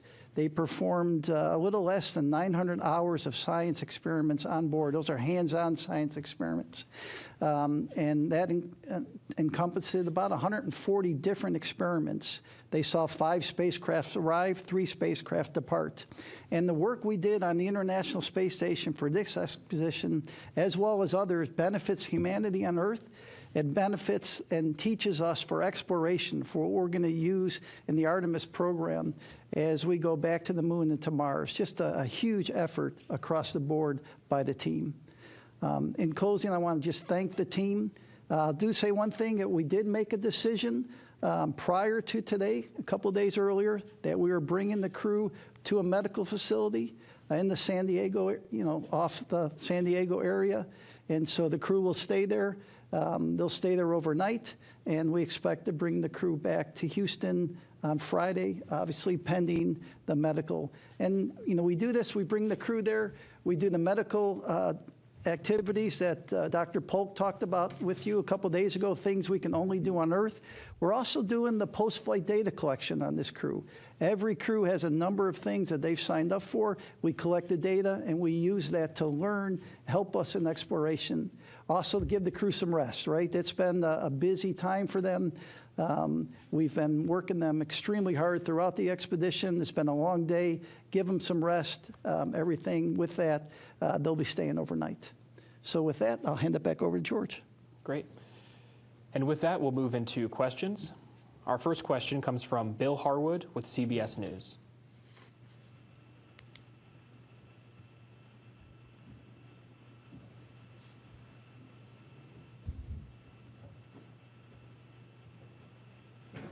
And with that, we'll move into questions. Our first question comes from Bill Harwood with CBS. Yeah, hey, it's Bill Harwood. Can you guys hear me? Loud and clear. Oh, thank you very much. I've got a Crew-12 Artemis II question since Crew-11's on the ground and you're looking at moving up Crew. I'm sorry, I'm hearing some crosstalk. Are y'all hearing me okay? Bill Harwood, can you guys hear me? We hear you reasonably well. All right, want me to try again? If you, we were getting your question. If you want to complete it. Yeah, I'm sorry about that. Yeah, it's a Crew-12 Artemis II question, and with 11 down on the ground and Crew-12 being accelerated, I guess what I'm wondering is what sort of separation you need between Artemis II and Crew-12 in terms of support crew staging. You've got comms with DSN and TDRS and all that kind of stuff. I mean, there must be some minimum separation to avoid the kind of overlap that would prevent that. And it looks like you're really trying to do it. You're trying to get Artemis II off in the February window. But if you move up Crew-12, there has to be some minimum separation, I would think. I'm just wondering how realistic it is both of those missions can get off in early February. Thanks. Well, maybe I can start, and Joel, if you want to give maybe some of the technical components to that, like on comms and such. I would just say that this is exactly what we should be doing at NASA. I mean, we have the means as an agency, and it should be expected of our agency, to be able to bring our astronauts home at any time as required under circumstances like this, which is exactly what we did today with Crew-11, while making preparations to pull forward our next mission like Crew-12, while also progressing on our Artemis II campaign for what is going to be probably one of the most important human spaceflight missions in the last half century. I mean, I took a briefing a couple weeks ago on what happens in that what I would describe as the extremely unlikely event that we need to use 2 suit-up rooms at nearly the same time. And I was like, what a great problem it would be for the agency to have that. Now, what I would say is every one of these campaigns, while there is some overlap of some personnel and roles, are parallel efforts. We bring our crew home. We make preparations for our next crew to the International Space Station with Crew-12. We continue to go through the motions with Artemis II, of which we've already stated we are not going to specify, which launch date we are going to pursue within the already published windows until we have Artemis II out at the pad and we get through a wet dress to give us the confidence. So at this point, I don't see any reason why we wouldn't continue along those parallel paths. And if it comes down to a point in time where we have to deconflict between 2 human spaceflight missions, that is a very good problem to have at NASA. You're exactly right. That's exactly what we're doing. The commercial crew and ISS program are working to look at, what we can accelerate. You have to back up a few days from your picked launch date, as you know, for static fire, and then you have to do some reconfiguration at Kennedy Space Center in order to support from the Artemis work to the static fire. And so we'll lay out all those timelines, look at how everything's going, and then make the decision as we get a little closer. The teams are already looking, stripping down, what makes sense, what we can do. And our next question will come from Marcia Dunn with the Associated Press. Hello, good morning. I'm wondering, is the ailing astronaut doing better or worse than before, or did they need extra help getting home? And I'm wondering, is the crew at the hospital yet? Thanks. As I mentioned in my prepared remarks, all crew members right now are they're safe. They're in good spirits. They're going through the standard post-splashdown medical checks. I believe the helicopter, if it hasn't left the recovery ship, it's imminent to do so, and they're all going to the hospital as we had determined days ago as the proper thing to do under the circumstances. But as I mentioned, the crew member in question specifically is doing fine. And with that, our next question will come from Jeff Faust with Space News. Good morning. I know a formal lessons learned process will come later, but over the last week, has anything come to mind of things that you would do differently if this were to happen again in the future? For example, different procedures, different medical equipment on the station, things like that. Any lessons that have come up in the last week? Thank you. You know, the team's going to take a look at what happened. And right now, nothing has really jumped out. Like I said, we were able to use the standard process for the undocking work and the landing work, moving, you know, all the teams over to the West Coast, the NASA team, the SpaceX team, the international partners. SpaceX did a lot of work to get us ready. They did some practice runs with the helicopter to the hospital. We contacted the hospital in advance to make sure they were ready, went over everything. Part of the lessons learned and what we do as part of the next flight readiness review for each mission is to review lessons learned from the past missions. So we'll do that, and then those lessons will be carried forward.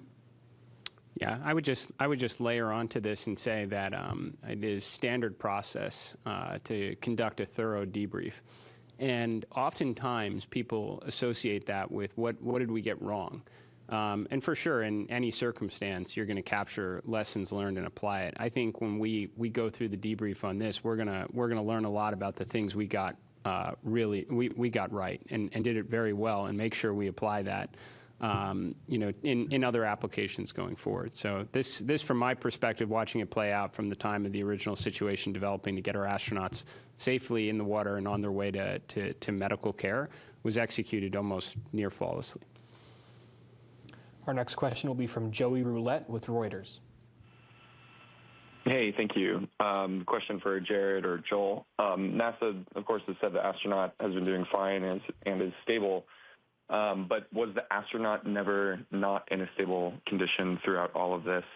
And then a second quick question, I'm wondering if this medical experience will inform any kind of research or be published in any paper after all this. Thanks.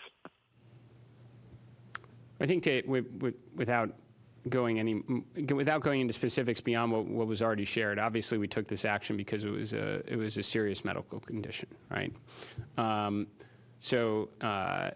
You know, in that respect, it was a serious situation. The astronaut in question is fine right now, good spirits, and going through the proper, you know, the proper medical checkouts.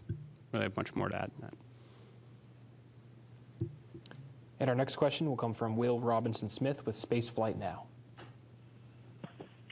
Hi, all. Thanks for taking the time to talk with us this morning. To either the administrator or to Joel, before this medical issue came up, the plan for station was for the cargo Dragon for Sierra 33 to undock about a day or so after the spacewalk that was planned for today. Will that Dragon remain at station until Crew 12 arrives? And then just a quick logistics question for Crew 12's launch. Has a date been selected for that, and will he be flying off pad 40 or 39A? Thanks. All right, there were a handful of those in there. We're flying the Crew 12 off of Space Launch Complex 40. And from a standpoint, this is what we're going to spend the next few days on, picking a new date for the SpaceX 33 undock, the HTVX unberth, and then how does that work with respect to Crew 12. The teams will look at it and see what makes sense, which one to go first. But that's open work and forward work for us. Be probably next week before we get some answers on that. And our next question will be from Anthony Leone with Spectrum News. Hello, and thank you very much for taking our questions this morning. You said that the astronaut suffered a serious medical condition. Would that be enough to prevent him or her from going back into space and doing another mission on the ISS? Yeah, I would think it's incredibly premature to even consider that right now. The highest priority is the the health and welfare of our crew members. They just executed a near perfect mission on orbit. So I said that during the initial press conference that I think regardless of the phase of flight we were in on the the timeline on the expedition, we would have arrived at the same conclusion. What Crew-11 did to make this so much easier is executing so well on all of their scientific objectives. So in that case, the crew did a fantastic job, and I think that would reflect well on future crew selection criteria. Our next question will come from Jackie Waddles with CNN. Hi, folks. Thanks so much for doing this. So question about ISS operations while we wait for Crew-12 to arrive. I was curious, what training the cosmonauts have to assist with any operations on the U.S. side. I think I understood at least one cosmonaut may have training on NASA EVA suits, for example, if there's a hardware issue that requires an emergency spacewalk. Could y'all give us some insight into that situation? Thanks so much. Sure. Generally, what we do where we are today is we do emergency training with each crew. So the Russian cosmonauts come over to Houston. We do emergency training. Our U.S. astronauts go over to Moscow and do emergency training there. Sergei Kudzevertkov does have some basic EVA training. Our plan, if we had, there's not anything on space station where you have a single hardware failure that requires you to take immediate action. You always have a second piece of hardware. There are some things that we'd like to take action pretty quick, and right now the plan would be just to wait for the Crew-12 crew to get up there if we had to do any spacewalks. Inside, we spent some extra time this last week in training Chris Williams up on some things that he hadn't been trained on. And so the handover from Crew-11 to Chris, that took a little extra time, which also added to why we waited the 7 or 8 days.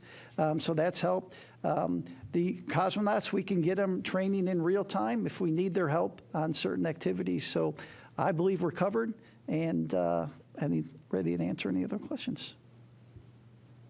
Next question will come from Claire Cameron with the Scientific American. Hi there. I have a couple of questions. One, you mentioned, Mr. Isaacman, that the agency will release information about the nature of the crew member's medical issue at a future time. Is there a timeline for that? And then also, how will this incident, if at all, inform the agency's preparation for the Artemis crewed missions? Will there be changes to the medical protocols, both for pre-flight and during mission? Well, I think first, I actually don't believe that I said, I know the question before of what information we would share. First, we are very committed to being transparent, but this is there are some medical privacy considerations here. That said, to the extent that we are in a position to share more information publicly and have the necessary consents, we would do so. I would say almost assuredly we would share information across other space agencies and commercial space providers. I mean, this is why we're there to learn. And things that could have implications on the health and wellness of crew members is vitally important to all those that undertake these type of missions. In terms of preparation for subsequent missions, whether it's on the International Space Station or on Artemis II, we're always learning here. I mean, that again is why we put our astronauts in this environment. I would say that there are a lot of circumstances, an incredible amount that we can train and prepare for to treat on orbit. And the International Space Station has exceptional capabilities. Our vehicles, be that Dragon or Orion, Starliner, have medical kits. There are some circumstances that will develop where you're going to want the option to come home.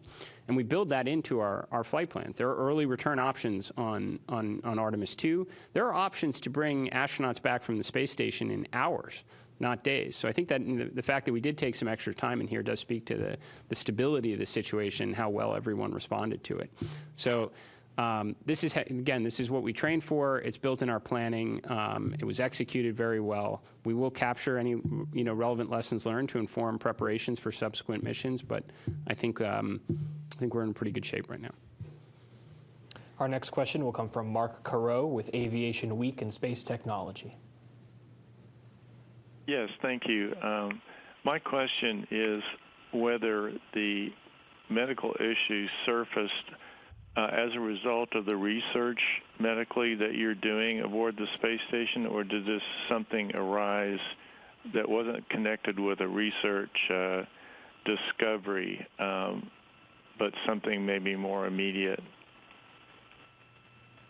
I mean, the only thing that we've commented on, Dr. Polk spoke about specifically during the press conference, is in Dr. Polk's medical opinion, this was unrelated to any operational environments on space station. I think that question was framed with respect to EVA, even though even those preparations may not have even been applicable for a crew member. But I think, like, if we're expanding it to something even broader than operational preparations and any of the potential research interactions, I would say we don't know at this point. I mean, this is something that could have happened on Earth, completely outside the microgravity environment at that point. I don't think we know that versus just being in microgravity versus potentially interactions, experiments. I just think it would be very premature to draw any conclusions or close any doors at this point. Next question will be from Jackie Goddard with The Times of London. Yes, hello, thank you. I wondered if you could speak a little about the emotional side of all this. Obviously, we saw 4 very stoic astronauts keeping their spirits up, but the disappointment of cutting short a mission was described by Mike Fink as bittersweet. Could you just talk us through sort of how you support that psychological side and that sort of emotional element to how you support the astronauts through that? Thank you. Well, you know, any time you have an activity that you plan to complete and you get cut short, obviously it affects you a little bit. These astronauts are incredible. We have some of the best trained astronauts, and not just NASA, across the international partnership. So they prepared, they talk about they know that they could have a situation on orbit that could bring them home early. And so it's how you pick up from that and move on. And what we saw in this last week is, you know, they were sad, of course, but they were ready. They helped train Chris. They helped work with the cosmonauts. They talked to the ground on a regular basis. I would tell you they were even cracking jokes a couple times. So, you know, sad, but they're professional and they understand what happens when you fly in space. Yeah. I would just add that they could have been on a 1-year expedition and they would probably have told you that it's bittersweet coming home. Astronauts really enjoy being in space right now, but I think they should take comfort in the fact they executed extraordinarily well on an unexpected situation, and again completed, you know, the near majority of their mission objectives on orbit. Crew-11 was a successful mission. Next question will come from Richard Tu with the Post newspaper. Question for Joel. The reduction in crew on station right now, how will that affect ongoing experiments, and how are those remaining experiments prioritized? Thank you. So a lot of experiments, good question, a lot of experiments on board. There's a time element from when that experiment launched to when it needs to be complete. And so the priority will be to get as many of those time-limited experiments done. So we'll work with Chris. Chris will be prime on that. He knows if he needs help, we can get help from either the ground or from his Russian cosmonaut friends. And so, but from a standpoint of, sure, there'll be less. There's, you know, 4 less people on board space station right now. So there will be an impact, but we'll prioritize that on the time-critical science. Next question will come from James Dowling Healy with West Hartford Community Interactive.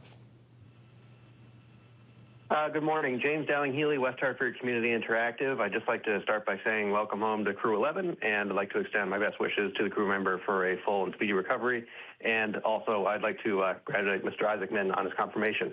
My question is, how will the medical event impact NASA's staffing priorities on future longer-term missions? Has the likelihood that there will have to be a medical doctor on future long-term missions increased, or will non-physician astronauts receive more medical training? Thank you. I could start on that one. It's a good question, by the way. It's come up many times of would circumstances have played out differently had there been a physician that was still on space station? And I think generally the answer is no. That speaks to the extensive training all of the astronauts go through for medical conditions. I mean, extensive training to be prepared for this type of circumstance, which again is why Crew-11 responded so well. That said, we do have quite a few physicians that are in the astronaut corps. So you have pretty, the odds are pretty good that you'll usually have one, up there at times. But I don't think that would have changed the outcome. All that said, I think when you look at experience or qualifications, it's generally helpful for human spaceflight and for the astronaut corps, especially as we look at longer duration missions where, we're hours away potentially from returning to Earth from the International Space Station, days away from the Moon. But there will be a time that NASA will embark on missions to Mars, and in that circumstance, likely the human body is going to potentially fail before some of the technology that's enabling it, in which case having medical professionals that are available on those type of missions is additive. But I think specific to this mission, I don't think it would have changed any of the outcomes or any of our decision making. Next question will be from Marcia Smith with spacepolicyonline.com. Thank you so much for taking my question. You've mentioned several times that this was not an emergency, and that in an actual emergency, you could get the crew back much more quickly. And I'm just curious, how many places are there that you can land, since weather is always so difficult to predict? So you were very lucky today. You had these pristine conditions for landing. But if you had a real emergency, there must be places other than the Pacific Ocean that you can land. Can you still land, back near Florida, or where could you land in an emergency? Yeah, so we have the ability to land almost anywhere in the world. We have an agreement with the U.S. military to be there within 24 hours of a landing with PJs to assist the crew. And so we do have multiple opportunities. Now, it also can depend on why you're undocking, right? So if you have a space station emergency and you're undocking because of that, you can wait. There's time, and you can just stay in orbit. The Dragon vehicle has a capability of about 5 days of reflight. You use about a day-ish going up, so you do have some time. If it's a medical thing and you need to get home, you'd come home anywhere in the world, and we'd use the U.S. military to get to them as quickly as we can, and then from that, we'd figure out what the next steps would be. Yeah, I mean, that does speak again to, the stability of the situation, because you do have the capability to get in the water within hours. You just ideally want to be in the water in a situation where you can actually help the crew members. So certainly being in the middle of the Pacific or Atlantic doesn't serve us very well. But we can constantly evaluate splashdown locations with acceptable weather that might be in international locations, but could get a crew member to medical care urgently if necessary. And we're constantly assessing that. It wasn't necessary, obviously, in these circumstances. Next question will be from Manuel Mazzanti with Exploración Espacial. Thank you so much, Manuel Mazzanti, Exploración Espacial. The main reason for bringing Crew-11 in an anticipated way was to try to have further medical exams on this crew member that was not feeling well. I wonder, are these medical evaluations going to be led by NASA or some other institution? Thank you. And so we'll partner with our flight surgeons have specific training in aerospace medicine, and so they are the leads. We work with the hospitals prior to each landing to kind of brief them on on a conditioned astronaut when they come back. And so it'll be led by our flight surgeons, but we'll obviously, with the hospital in California, we'll be using their resources, so we'll be working cooperatively. Our next question comes from Brett Tingley with space.com. Hey, thanks for taking the time to do this after what was a long night for you all. This is a question for Jared Isaacman. I'm wondering, having been on multiple space flights yourself, how did those experiences inform how you approach this situation? And what was it like being in your current role now, watching re-entry, splashdown recovery, having been there yourself?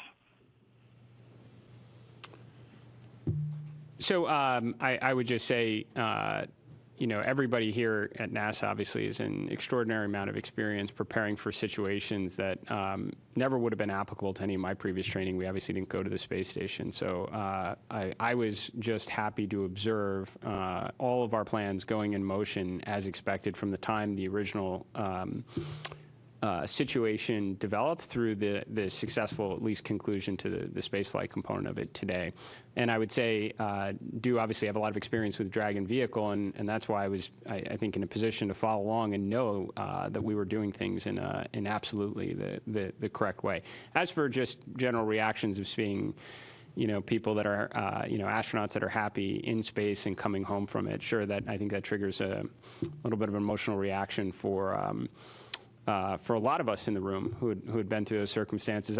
To me, I think probably the best moment of all was just seeing the reactions of the families that had come here at Johnson Space Center to watch their loved ones come back safely from space.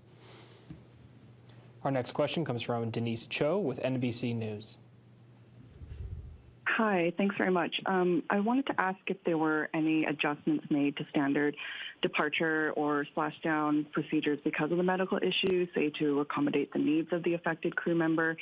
And then are there any updates on the 2 spacewalks that obviously had to be postponed? Does this raise any new challenges on the station? Are you having to shuffle things around at all? We did not change any of the undocking procedures. They were the standard procedures that we had planned and used. And then your second question on the EVA. So those 2 EVAs were not time critical, and so we'll roll those over to the next expedition. But again, neither of those EVAs were time critical, so we'll just roll them over. And our final question this morning will come from Irene Klotz with Aviation Week.